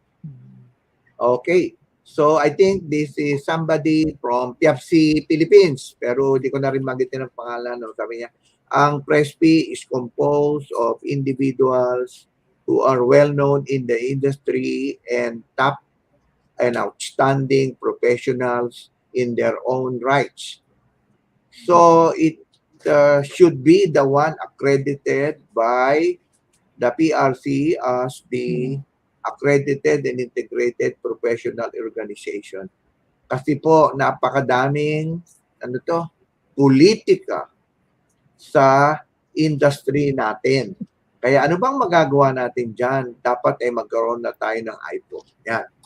Well, ako na po yung sasagot siguro na pag may tao talaga, may politika. Kasama na po talaga sa buhay natin yan. Sabi nga ni Plato, man is a political animal. But we embrace it. Na after all the differences, ang maganda naman po dito, we move on beyond our differences and we work together. Ngayon po, siguro, why should it be PRESPI and not somebody else? Mayroon po kasi tayong tinatawag na competence and experience. Mayroong kategorya na binibigay po ang PRC. It's known as the Outstanding Professional of the Year Award for each of the professions. In the real estate, 10 po ang nabigyan ito. And sa PRESPI, we had 7 out of 10 of the 10 outstanding professionals for real estate service. Unfortunately lang po, isang matalik nating kaibigan, si Mr. Doming De Vera, ang pumanaw recently. So, naging 6 out of 10 na lang po ito. So, in terms naman po sa experience, sa amin po sa PRESPI, hindi lang po basta mga brokers, appraisers, assessors, and consultants, kundi po mga developers na rin. So we have everybody and from every walk of life in the real estate profession being a member of PRESPI. Again, we are not putting down any other organization, but we are just saying na ang pinakamarami pong concentration ng experience and yung outstanding achievement ay nasa PRESPI po ito. And it's on record po ito. Nakikita po natin. Okay, good. Ito naman, nagtanong si Ray Bernal. Sabi niya, thank you, Attorney Mike. Can the IPO handle our complaints for the colorum salesperson? Yan, sila question niya. Definitely, sir. Mayroon po tayong grievance machinery as an IPO. Ngayon po, ipapatawag po natin siya sa conciliation mediation. But they are not under our jurisdiction officially kasi hindi naman siya professional. He is not even a salesperson. Pero ito po yung kumbaga in a way, pang-convince natin sa kanila na if you do not stop what you are doing, we will help file a criminal case against you. At malaki po ang kulong doon. It's 200,000 peso fine at least and or 4 years of imprisonment at least. And seryoso po ang not only the IPO but the PRBRES, including yung unang initiative ng Doc EG, which is continued now by the regime of Ma'am Ophel Binag and also by the PRC. Very serious po ang effort against colorum. Ngayon po, hindi pa sila nakakasuhan, itigil na po nila. Kasi seryoso po itong ganitong klaseng violation. Matagal po ang kulong dyan and mataas po ang penalty dyan. Huwag niyo na pong paabutin ng ganon. Okay, ito, tuloy-tuloy yung question, no, Jun? May isa naman, second question niya, pero sa kanya din nanggaling. Wala naman pong nakukulong na kolorum broker. Ay, ito po kasi. Matagal po ang proseso ng ating bata. Baka nakakalimutan na po, puro postpone ang hearing. Ano po, di ba? Siguro po ako yung sasagot dyan. Yan po ang isa sa pinaka ina-address po ng Supreme Court, yung ganong klase. Kasi ako personally, not to discourage anyone, ang pinakamatagal kong nahawakan na kaso is 24 years in the making. Lupa po ito. 24 years? Lupa. Yes sir, 24 years. And ang kasuhan po, right of way lang. Right of way, daan ng lupa lang. Pag lupa po talaga ang tagal ng kaso. Pero, ang masasabi ko lang po, ay at the end, na-settle din namin. Hindi rin namin pinaabot sa desisyon. Nagkaroon din po kami ng settlement. Ngayon po, ang kagandahan ng ginawa ng Supreme Court, mayroon po mga initiative para pabilisin na po ang mga kaso. So what used to take a very long time of decades, ngayon, I can say honestly na cut more than half na po yung period. So even sometimes a lot less than half. So yung pong sa tanong nga na wala naman nakukulong. So dalawang factor po yun. Isa is that yung mga nagko-complain, minsan napapagod na sila. Kasi po ang kaso nakakapagod talaga. Kaya po sinasabi ko na sana hindi na natin paabutin sa kasuhan kung mayroon tayong grievance machinery dito sa ating IPO. Kasi yung pong kasuhan talaga, kailangan tiyagaan po yan. The complainant must be attending continuously. Pag nasa korte na so every hearing pupunta kayo. And of course, pag nasa hearing na kayo, you're not allowed, generally, you're not allowed or it is not advisable to represent yourselves because there are such things as the rules of court. If you do not know what is the rules of court, baka matalo lang kayo. So you have to get a lawyer now. So even if the lawyer is free, still kailangan you have to work for it. Every hearing, pupunta ka, absent ka, magsiset aside ka ng time. Kaya walang nakukulong kasi walang nagtsatsaga. Pero kung, may kasama po tayo diyan, sa totoo lang, si Ma'am Cirila de los Santos, consultant po yun. Kinaga niya, nagkaroon kasi ng kasuhan na hindi nabigay yung kanyang komisyon. Tinaga niya up to the Supreme Court. And then at the end of the day, inawardan po siya. It is not a criminal case. It's only a civil case. Pero nakuha po niya yung very sizable collection, sir. Pero tinaga niya, taon po ang dumaan. So dalawang factor po yun. Hindi po kasalanan ng tao na naging biktima siya. Pero once naging biktima na yung tao, kailangan tiyagain niya para matapos yung kaso. That is the sad truth. But you have to really participate in your own case. You have to pursue your own case. Okay, good. So, ito naman, questions galing kay Ma'am Sally. Hindi ko na pabagitin na plido. I think addressed to kay Sec Genong na who used to work with the HLURB.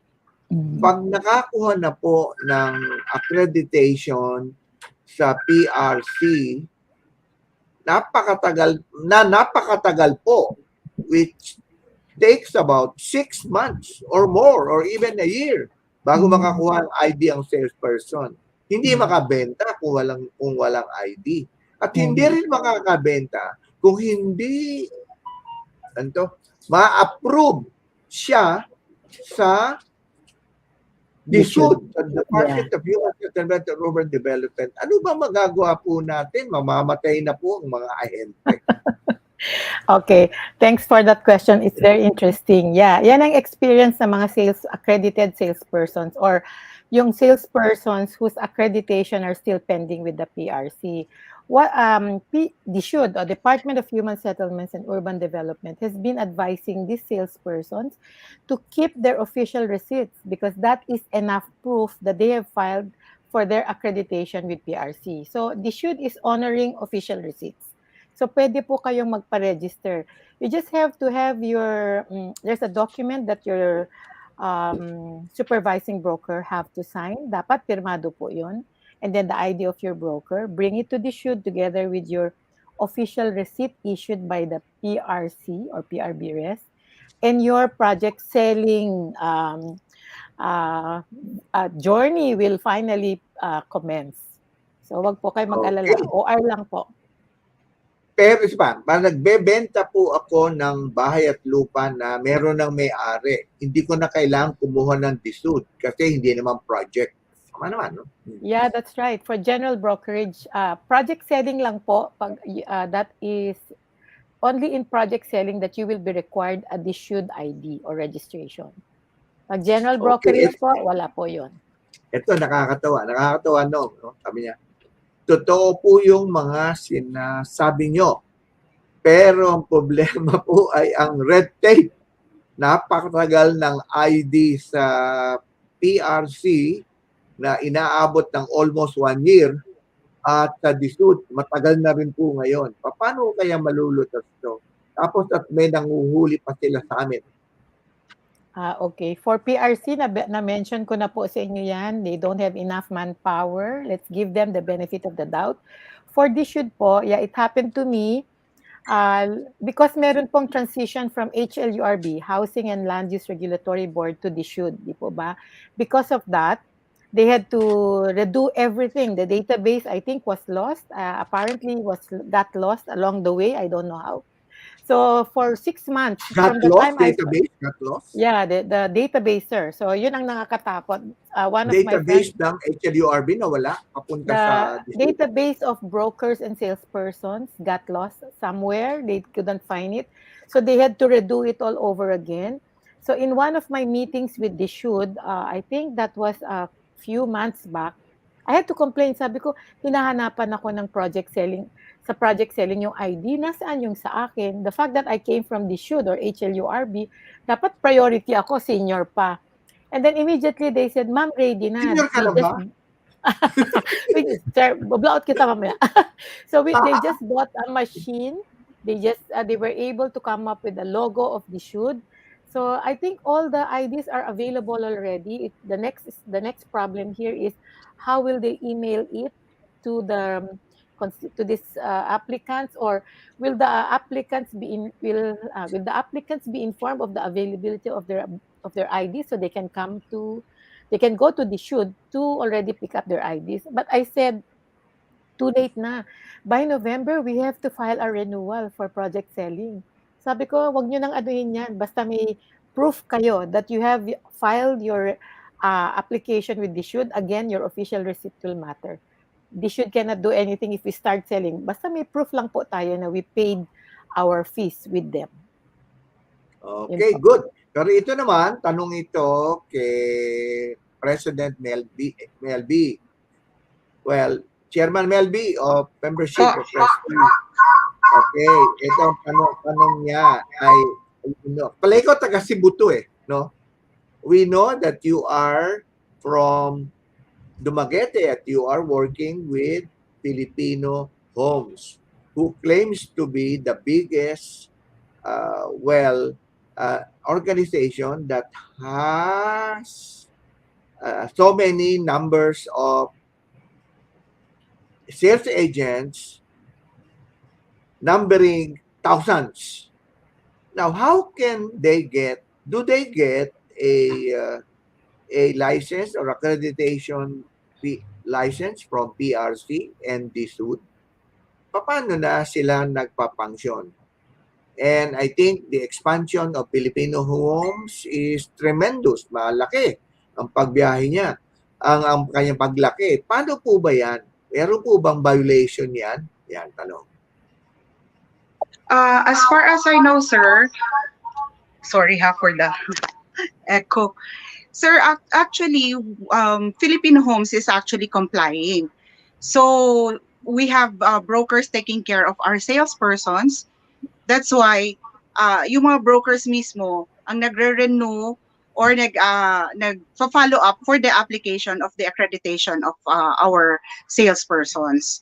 So we help each other. Kaya yun ang maganda with regards to Filipino Homes. We always assist. Okay. So, tapos biglang cambio siya. Is it okay if I get an orientation from Filipino Homes to be an accredited agent? Sorry, sir. So, tinatanong niya. Pa-accredit siya? It's Pwede rin always, siyang we maging are willing agent. to help, sir. Kung magpapa-accredit siya, we have brokers na available. Oo. Yes, why not? Okay. We will be Oo. helping each other na lang. Ito pa, isang tanong. Palagay ko sa iyo to, engineer SG Nong. Nakita ko po sa Facebook na galing kayo ng Singapore. Ano po ba ang nakita natin sa Singapore tungkol sa real estate? Marami po bang overseas Filipino workers doon? Yes, galing po kami sa Singapore with Doc EG. We went there to sign a memorandum of understanding with Singapore Institute of International Real Estate Agents. IEA. Yes, and then we also visited the Philippine Embassy in Singapore. We were informed that Singapore has the most number of Filipino migrant workers. There are 250,000 Filipinos. Pero hindi po ito yung mga katulad ng ibang countries na mga domestic helpers or what. According to the Consul General, according to the Consul General, ang mga Filipinos na nasa Singapore are those occupying high positions already. And wala daw nga pong problema ang Philippine Embassy sa mga Filipino workers in Singapore. What else did we do in Singapore? We also had the opportunity to have a learning session with TWC Academy. And that's the only time when I learned the reason behind why Singapore is very progressive. There's no cash involved when you want to go to the market. Ang bayaran doon, GCash nila, no? GCash sa atin. Bibili ka ng isda, you use your mobile app. And then also in acquiring a car, you cannot acquire a car unless you file for a certificate of entitlement with the government.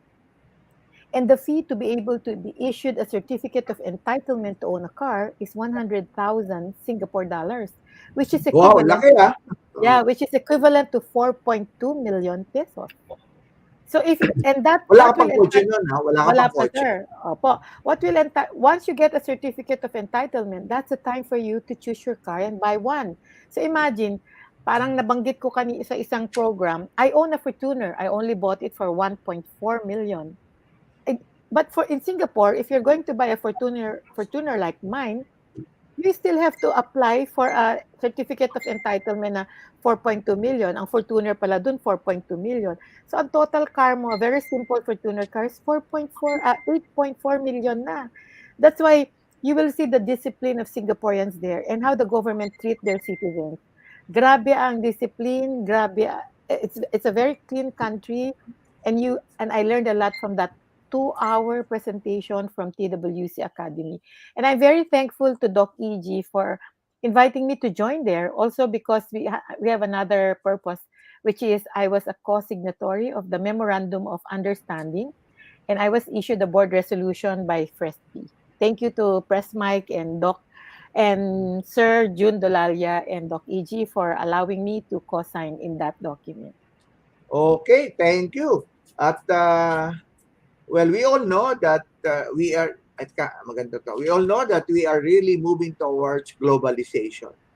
What is the thrust of PRESPI as far as global network is concerned? Press Mike. I think what Secretary General Nong Liganor just mentioned, there was a signing of a memorandum of agreement is one of the first of many that will be entering into the bilateral and multilateral agreements with other real estate organizations, not only in Asia, but also globally. We also have the partner through PFRESPI, which is already a worldwide organization. And we are adopting the best industry practices through those transfers of technologies and through transfers of best practices. So by the time na mag-IPO tayo, we are more or less already at par with first world countries. In fact, that's one of the major projects of one of our members, si Architect June Palafox, who is also a member of PFRESPI, na we are going to try to make the Philippines into a first world country by using a pattern or a template that is already adopted in the Middle East. So some people are saying that's impossible. How can you become a first world country in a matter of 3 decades or 30 years? But what Engineer Palafox has told us on numerous occasions in no uncertain terms. But we can do it through the Middle East model in less than 30 years. So we want to be a partnership in that, because the biggest market, the biggest asset class in the whole world is residential real estate. That's the biggest single asset class. The second biggest asset class in the whole world is commercial real estate. So wala kayo, ang napapansin niyo po doon, real estate po is the key to bringing up the Philippines. So the FRESPI is already doing its part by spearheading efforts in going abroad. We are taking initiative by partnering with all these real estate organizations abroad. So it's not only local, it's going to be international, Dr. E.J. Okay. So you said that PRESPI has over 1,000 members. But what is the requirement of PRC to be accredited as IPO? Na-estimate po namin, Doc, na it's going to be around 20,000 plus. So, yes, we really have our work cut out for us. But I think from the get-go, we already have the advantage in terms of what we mentioned as combined experience and combined competencies. So, we are in a good footing. Even if you only started recently, because of all the discussions and all that's happened, sabay-sabay po tayo. Lahat, pati po yung mga ibang organizations, sabay-sabay naman po eh. So, I think since we all started from the same starting line, we are already ahead in terms of yung talent pool po natin at saka experience po natin. Okay, so sabi naman, Lito Rausa, hi Lito, Lito from Hawaii, no? A member, I think, Board of Trustees of PFC Philippines. Parating ito yung Globetrotter too eh.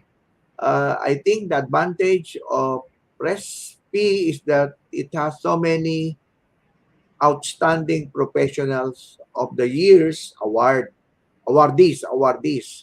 Pero bakit hindi na lang gawin ng PRC na yung mga outstanding professionals, I think mga 12 ba yan, sabi niya, ay yun na lang magbuo muna ng IPO at doon na lang magsimula para walang politika. Kasi hindi magkakasundo dahil puro politika. Lahat gustong maging presidente, maging leader. Maganda po, sir, yung sinabi ni Sir Lito. That's actually very insightful po yan. And in fact, ganyan na po nagsimula tayo dati na nagkaroon po tayo ng Unity Council among the discussions of the most senior and the most prominent real estate practitioners po. Nangyari lang po, hindi siya natuloy for one reason or another. But politika.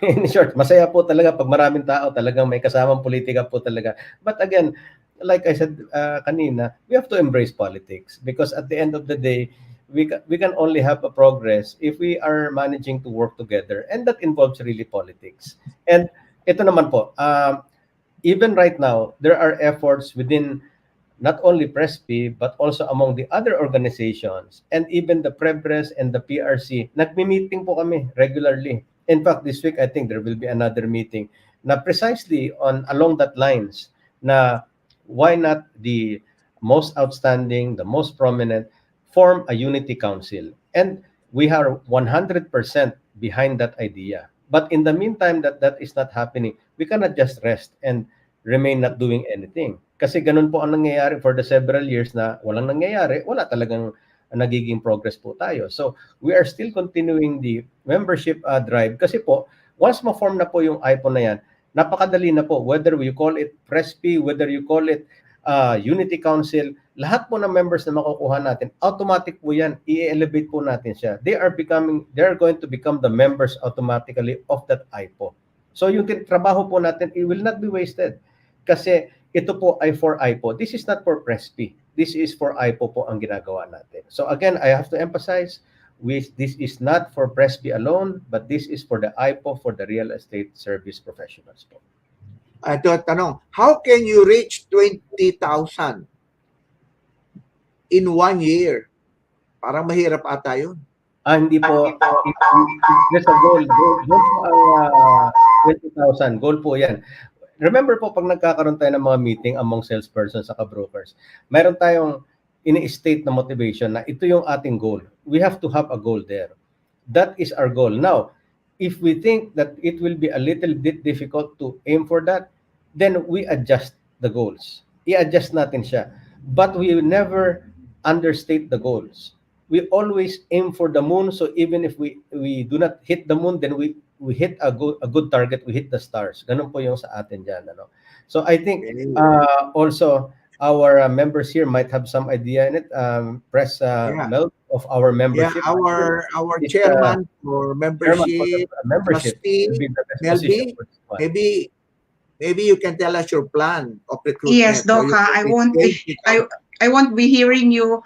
But with all that has been said, I would like to invite all the brokers from REBAP, ABREP, A Better Real Estate Philippines, NREA, National Real Estate Association, PAREB, Philippine Association of Real Estate Boards Incorporated, PARA, the Philippine Association of Realty Appraiser Incorporated, Parks also, the Philippine Association of Realty Consultants, and the salespersons of ACRES, Accredited Real Estate Salesperson of the Philippines Incorporated.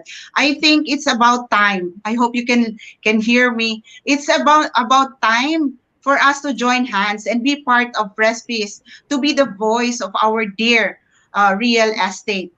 We need 50 plus 1 members of brokers to consultants, therefore around 23,000 professional.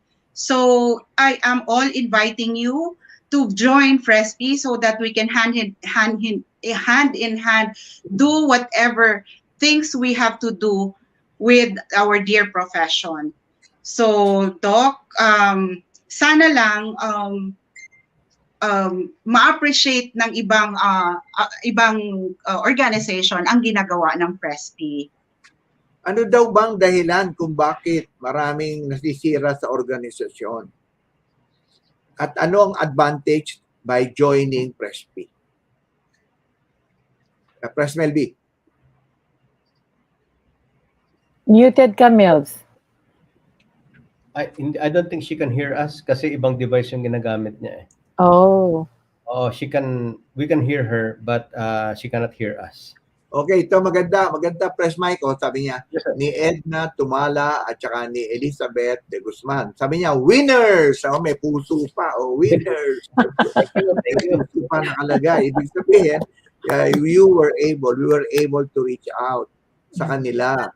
And tanong nila, how can we be members of PRESPI? Meron po bang line on-site o ano tawag doon? Google form? Press mic, ako po sasagot. Okay. Meron po tayong Google form. Actually, we have a group chat for all PRESPI members. We have actually 2 group chats, one for the board and one for the members, where all members of the board are also included. I posted there a Google form because initially we had to fill up form. But since magkakalayo tayo, Julie and I created a Google form and we pinned it in the group chat for you to access. So please fill up the forms, submit your PRC ID, and then you have to submit proof of payment of the 100 peso membership fee. Although early on, our president mentioned that we encourage you to pay at least 3 years na. Ako, I paid for 2021, 22, 23. 300 lang po yun, sabi nga ni Press Mike. Pang Starbucks yun, kulang pa po pag bumili kayo ng kape at isang pastry. Pero with us, yun po ang sinasabi ko. I have never been a member of organization where I felt so satisfied. But with PRESPI, I feel so secured. I'm surrounded by handsome gentlemen, by educated gentlemen, by very fine gentlemen and ladies. Kaya I always rally behind, and I'm trying my best to encourage everyone to join PRESPI, and for you to prove that what I'm saying is wrong. Pero sabihin ko pa sa inyo, there's nothing like being a member of PRESPI. Yung dalawang gentleman pa lang na nakikita nyo, sobrang generous na sila sa time at sa pera nila. Magpapa-blow out tayo sa kanila pag nakita natin. Actually, alam ni Press Mike yun, June, Julalia, Press Mike, and myself, we contributed a lot. We are charged 5,000, 10,000. Palay ko, lifetime membership na yun. Right? Diba? Several lifetimes. Nag-buy kami, 10,000, 5,000. Di bali lang, okay na lang. Ganun talaga, di ba? Kasi you have to to give an example. Kaya we understand dapat talaga bumaba ang membership para maraming ma-invite, no? And okay, so maraming nagsasabing yes, we will be a member. We'll go to the Google form. And like, may problema dito, Cebu and the Cebu province. Sabi niya, bakit napakadaming presidente doon ng Cebu? President Mike, o kaya Pres Melby. Hello, sir. Kaya marami po tayong presidente because masyadong Interim malaki ang president Cebu. nyo, ha? Interim yan. So, Interim lang. therefore, yung isang place, meron tayong isang presidente. Like, for example, Cebu North, Cebu South, Lapu-Lapu, but they are all under the umbrella of Sir June. Luciano.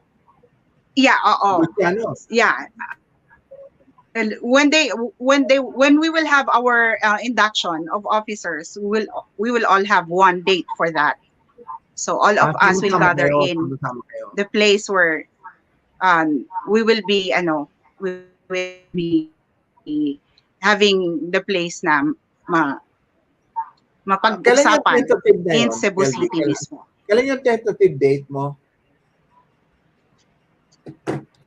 Okay, sabi nga nila, ano ba? Di ba, Melby, there is a saying that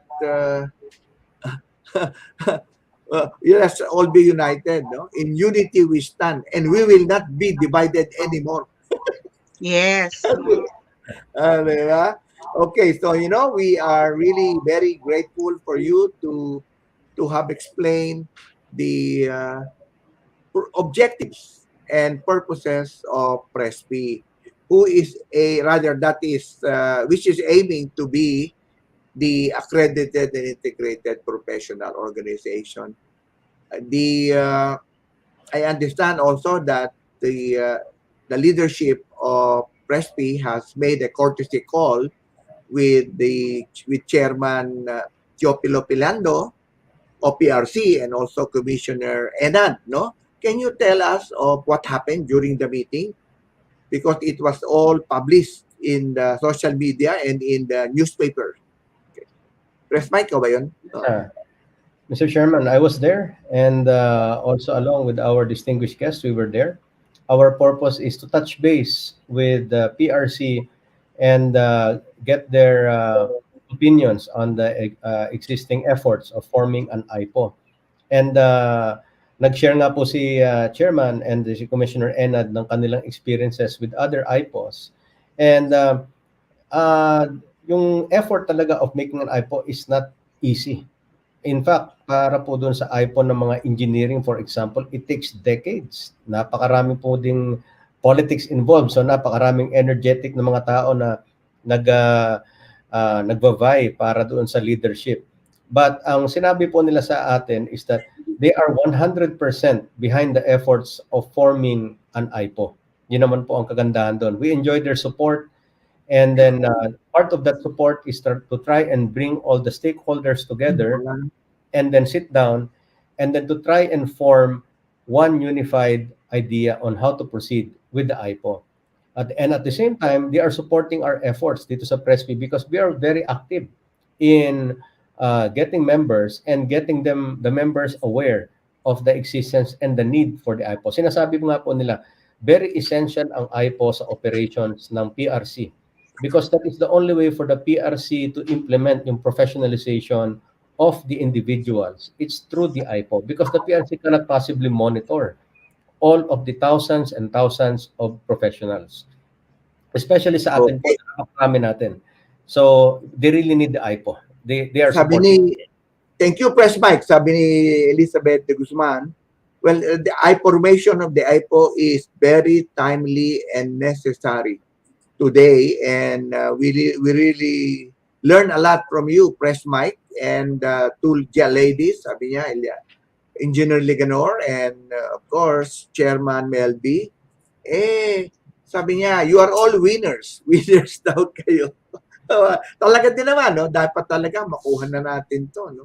para by early January, magkaroon na tayo ng direction kung paano gagawin natin. At sana we really look forward to the accreditation of an integrated association so that we can rely on. Now, sans politics, pero palay ko hindi naman maiwasan, no? Pero sana wag na lang, walang politika, all for the benefit and of the real estate service practitioners. Okay, so we are running out of time. So I would request each one of you to give us a parting message on the IPO, on the PRESPI, on anything we want to say, including greetings, no? Including greetings. You can greet. Okay. Sige, bisa natin si pahuli ka na, press mic, ha? Yes, sir. Ladies first. Okay. Press Melby.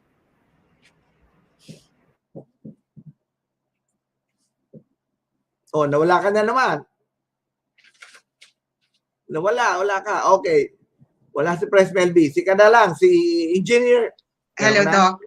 Oh, Can you hear me now? But I won't be able again to hear you. I would like to greet all of the ones who are here, who greeted us. Si Boss Rexy Bernal, si Boss Denise, si Boss Yvette. They're all here. Si Boss Anita Lau, they are all appreciative of the effort of PRESPI. And I know, si Ma'am Fe, PRESFE Lakio is also with us. So thank you so much for the ones who are here and supporting PRESPI. And I would always encourage you to be part of a very good organization.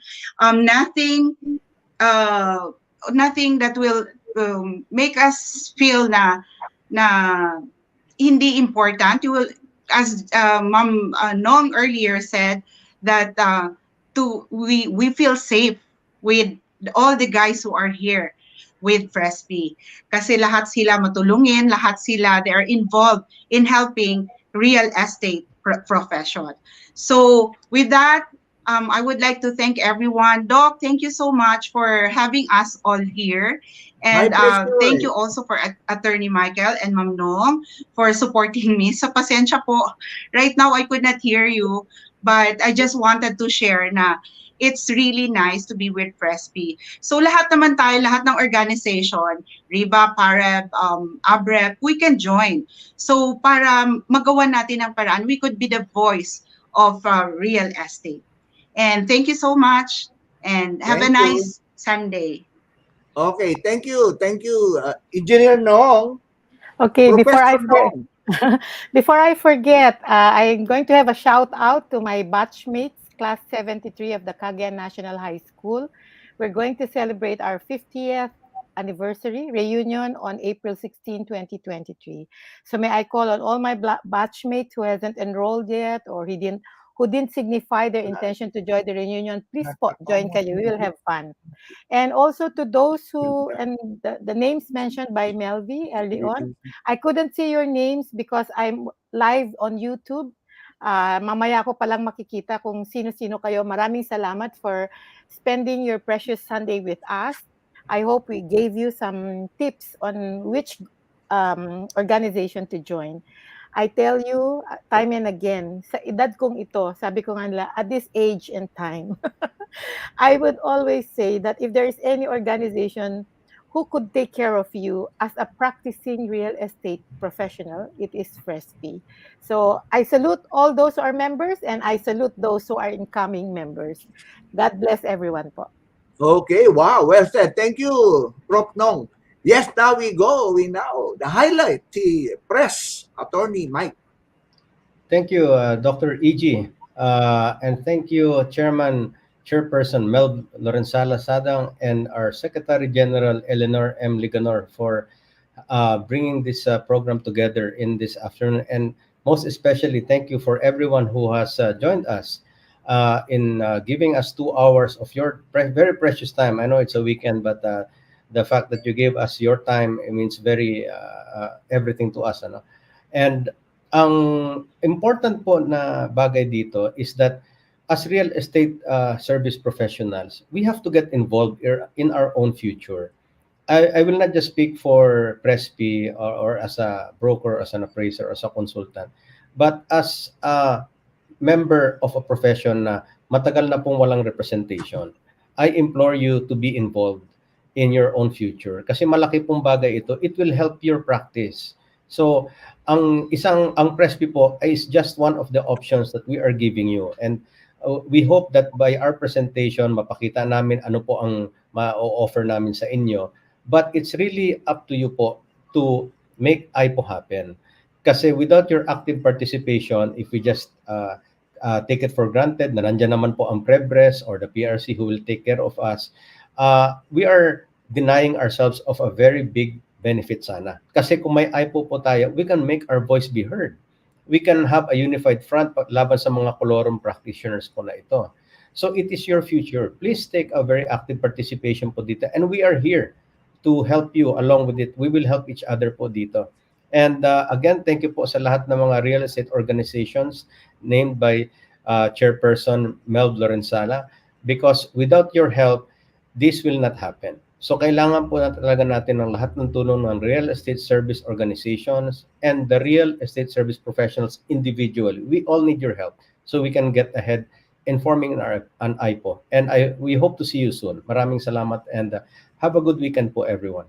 Okay, thank you, Press Mike. Pero ito pahabol tong na to. Sabi niya, your suggestion to form a unity council consisting of all outstanding professionals that we support, and it's a very valid solution to the political situation in the industry. Yan ang sinabi, no? Press Mike, no? Continue, one sentence remark.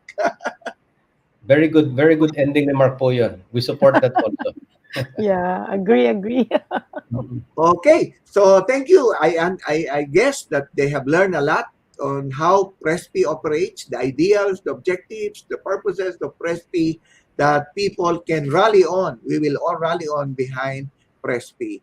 Now, we are going to give you a simple token, no, a certificate of appreciation for being with us this afternoon. Okay, so first, we will give it to...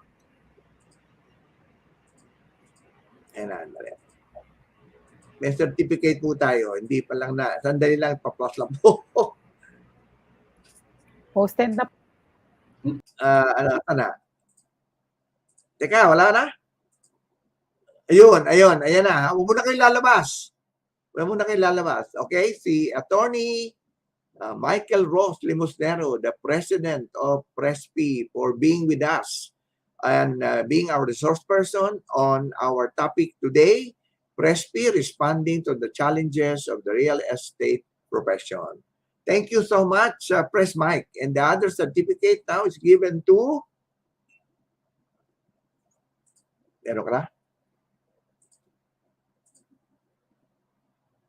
To Engineer Leonor M. Liganor, also the Secretary General of PRESPI, for being with us, sharing your thoughts on PRESPI responding to the challenges of the real estate profession. Thank you so much, Engineer Professor BFF. And next is...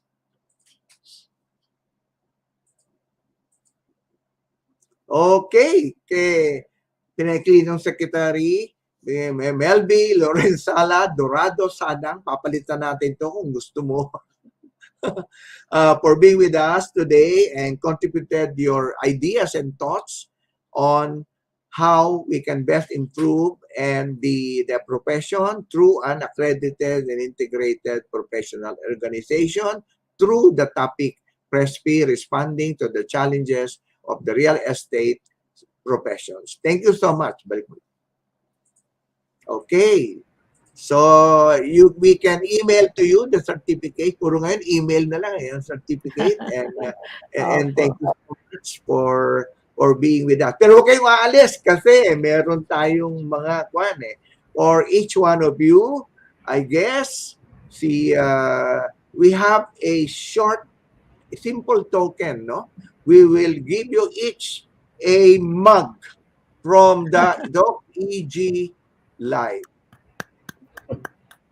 Thank sir. you. After Thank you. nagkakape kayo, ayan, makikita niyo. Thank you po. Thank you, sir. Okay, Attorney Mike, papadala ko to. Madali lang to eh. Ha? Okay. Okay.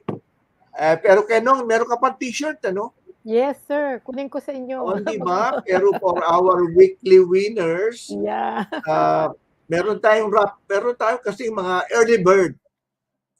Yung mga early bird natin, yung pa our weekly winners, wag mo na kayo alis ha. We have the mug goes to Edna Tumala. Yay! Edna Tumala. You won a mug. And t-shirt, we have Elizabeth de Guzman. Beth, pakisabi lang ang size mo para maibigay padala namin sa iyo via Lala Move, no? O kaya LBC, ha? Pakisabi lang sa secretary kung anong pan mo. Okay. So now, we now go back again. Balikan natin. Nadinig niyo ba? Namimigay kami ng konti-konting pan para naman souvenir. Balikan natin yung, panoorin natin lahat, huwag kayong aalis, yung ating featured broker of the week. Nakangina, nagka-technical problem eh. Okay na?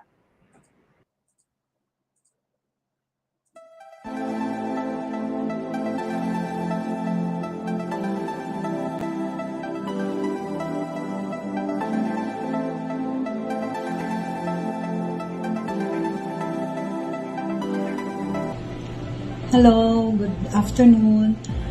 I'm Leia C. Walker of Alea Real Estate based in Davao City, Philippines. No, my PRC license number is 0018377. I started in 1999. So this year makes it the 23rd year of me being in the real estate industry. So it has been a long time, and I'm really happy about it, and I thank God. Thank God really for this blessing.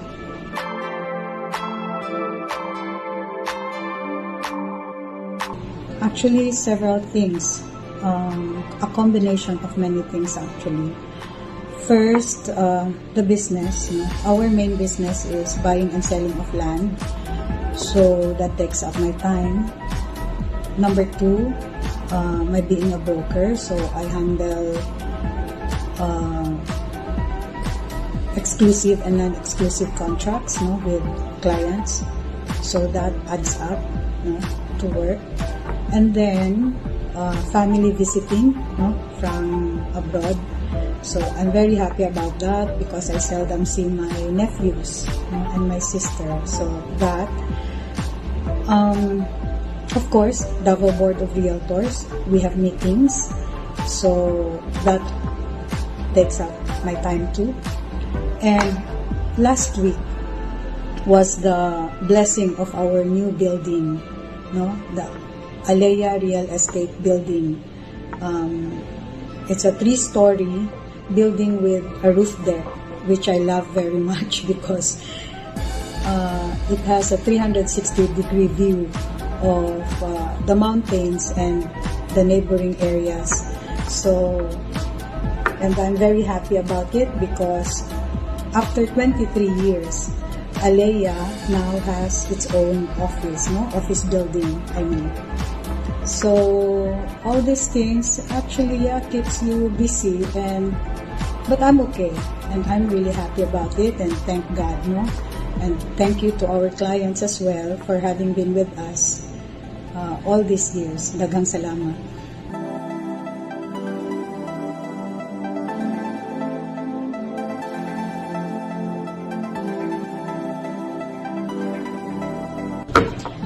So, what is my specialization?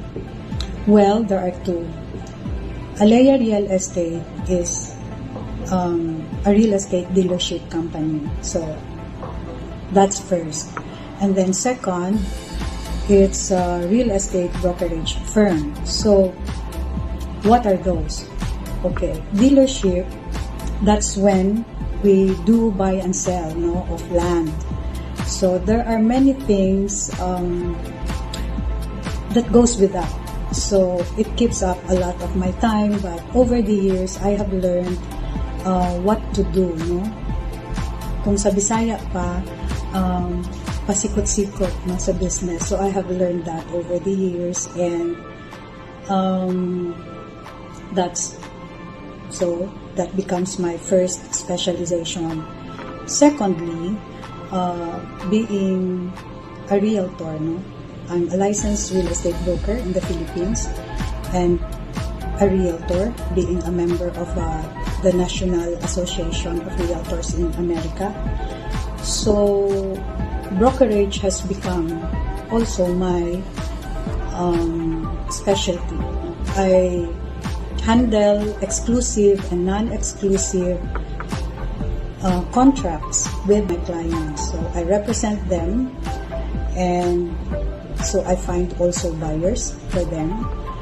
And all these things put together are what keeps me busy actually. And so if you have questions, you can just DM me in our Facebook page and I'll answer you.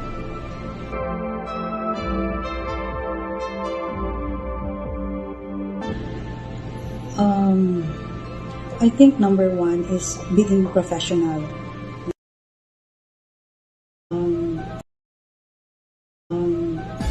I come on time or earlier than the agreed meeting time. No excuses. Because to me, that's respect, no, of other people's time. So they make an effort to contact me and set up an appointment, no? So I try to be very respectful of that fact. And so I come on time, I talk to the client in such a way that, the respect is there. So I think that's number one, no? Being professional. And number two, being patient. Yeah, because sometimes things take longer here in the Philippines. So you have to be extra patient actually. So that, and number three would be being dedicated, no, to the job. Real estate is not an easy job. It involves a lot of things, no? And you have to be dedicated. So you don't stop, no? And you don't give up, because it's a very lucrative business if you put your heart and your soul to it. So I think that's it. And and you have to love your clients.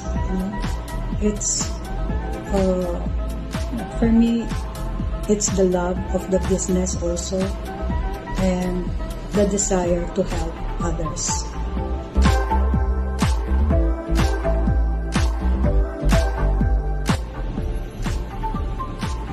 Actually, there is really none. There is no formula. You just do your best and give it your best. That's it. And you work hard, but you pray harder, because no matter how much you work, and if it is not blessed, then nothing will happen to it. So I believe in that. And also in my case, I wake up really early. So I start working at 3 or 4 in the morning, and then it just goes on the rest of the day. But I sleep really early too. So I think that helps, no? And I like working early in the morning because, well, number one, your mind, my mind is still very fresh, from having a good night's rest. So that's one. And then, like I said, you have to pray harder. Yeah. it's your hard work should be coupled with blessing from God, because everything works for good for those who love God, no? So that's the main thing, I guess. Like I said, it's a blessing, and when you're given a blessing, you give it your best, because opportunities knock once.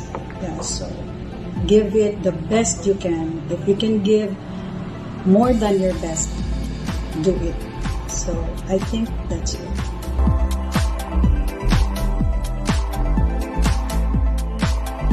Well, number one, you have to love the job. And because when you do, you find ways, how to perfect your craft. You find ways, to improve yourself, to improve your knowledge, and to improve the business. So that's it. Number one, loving, the business, loving real estate. Number two, learn everything you can, because I believe that knowledge is power. So you have to learn, because you cannot sell something that you do not know, and you cannot sell something that you do not like, because it's like when you promote something that you do not like, it's like, to me, that's like lying, It's, why would you sell something that you do not believe? Something that you do not believe in? Why would you sell something that you do not like? So that's number two. Learn and learn more about what you are selling. And then number three, you listen to what your clients need. You cannot impose your thoughts to them. You can give your opinion, but you cannot impose, So ask them what they like and what they really need. And that's when you match it with what you have, So that's number three, listening. You listen to what your clients need. That's number three. And then, of course, this is very important. You have to be honest, whether they want to hear the truth or not. So that's very difficult, but you have to. That's very important, And then go the extra mile to make others happy.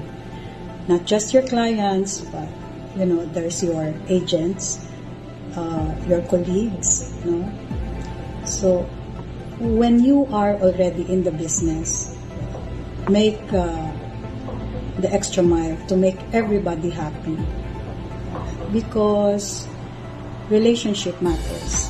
It's not just about money. Real estate is not just about money. That follows. The most important thing there is, while you are going on top,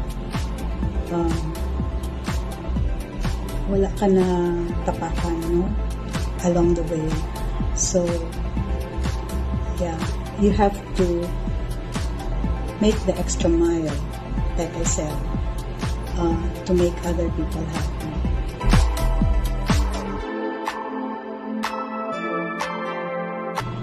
I think the most important thing is that you start your day with a prayer. I do that, even regardless of what you feel, when you wake up, you say thank you to God, and things will just fall into place, every day. And if you need help will just arrive in the nick of time. So I believe in that. So we cannot go wrong when we start our day with a prayer, to giving everything our best. So if you've done your best in each job, people will remember that. So I guess that's it.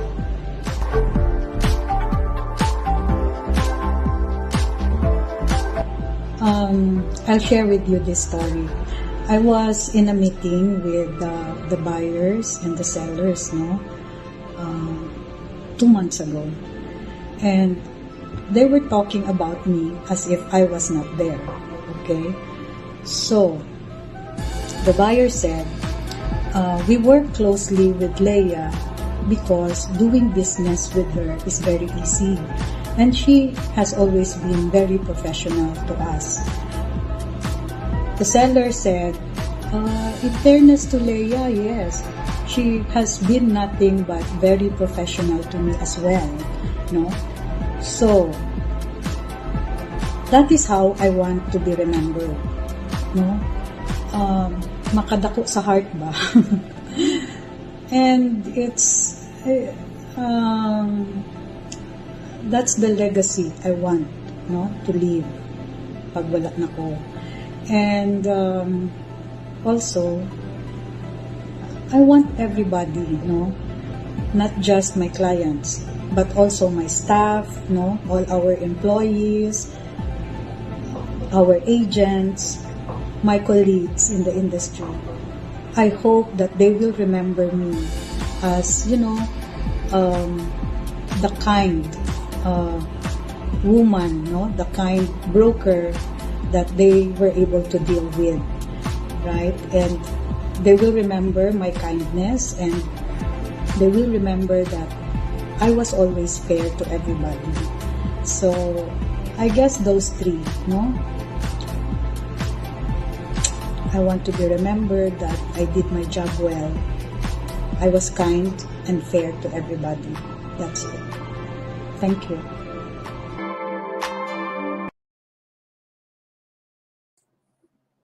Wow naman, that's a very nice. Thank you, thank you. Thank you, Leah. Mapakaganda ng iyong message sa ating mga viewers, Okay, so we are over time, but let us go and proceed to the last segment of our program today, and that is the economics. Economics muna. Okay. Okay, we have the quote of the week. We normally have economics there. That's about 194. In business, organization is an absolute necessity, not an alternative. That is why, ladies and gentlemen, fellow practitioners, it is important that we have, and we already need urgently the organization of an accredited and integrated professional organization. Okay? So, ang saya naman ng ating na very fruitful ng ating interaction. Salamat dun sa tatlo, kay Attorney Mike, kay Prof. Nong, SG Nong, and of course, kay Chairperson Melby. Now, we move on to the announcements.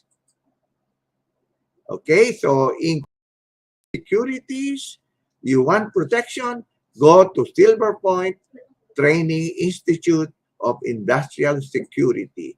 They are the trainer and the provider of the development and training, education of all security guards in the Philippines. Okay? Next. Okay. So there's now going to be a seminar for those who are interested, a seminar on Introduction to Real Estate Service Training on August 30 to September 1, provided by Merit, by Merit providers. And I think yung mga bagong mga aspiring real estate agents or salespersons, please attend this seminar organized by Merit Service Provider. Okay, kalapitan ba? SRE. Okay. Thinking about career growth? Join Asian Center of Entrepreneurships and Real Estate today. Learn more about decision-making, essentials of business, improve marketing performance, develop crucial communication skills, and more. Join ASRE today and get a chance to be mentored by the best professionals in the country. Unlock the entrepreneurship inside you. Learn from the experts.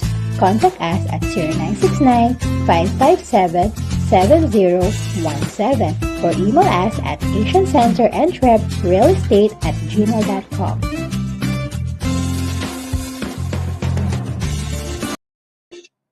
Okay, so we will promote the other one.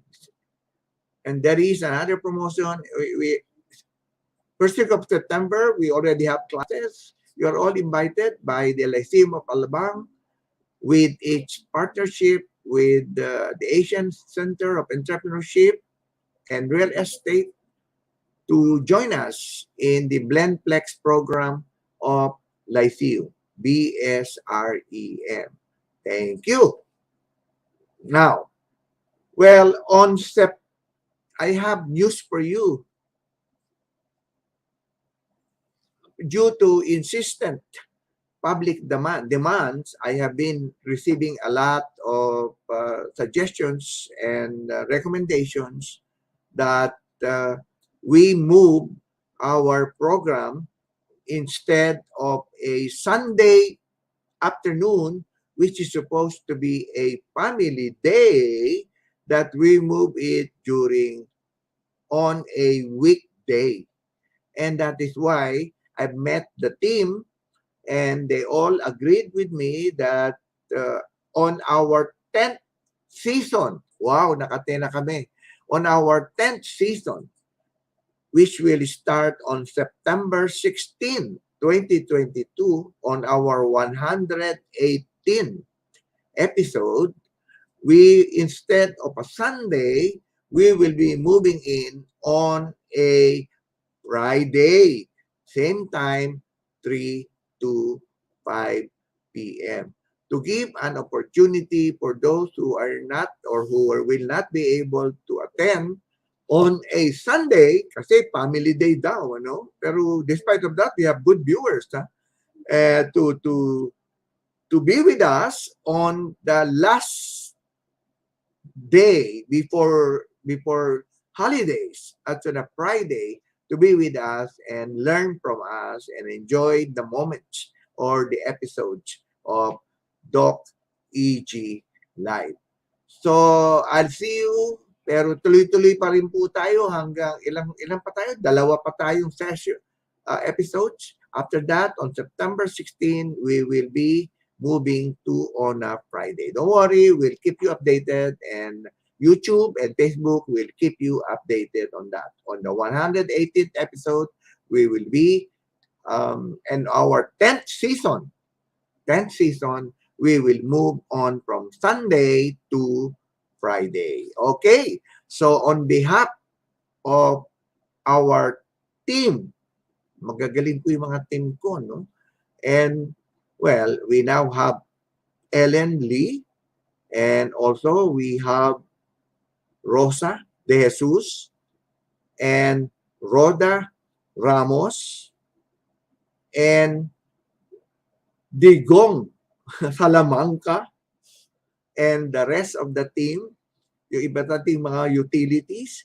We would like to thank you for joining us in today's episode, and we look forward to see you again next Sunday for another exciting, informative, educational episode of Doc EG Live.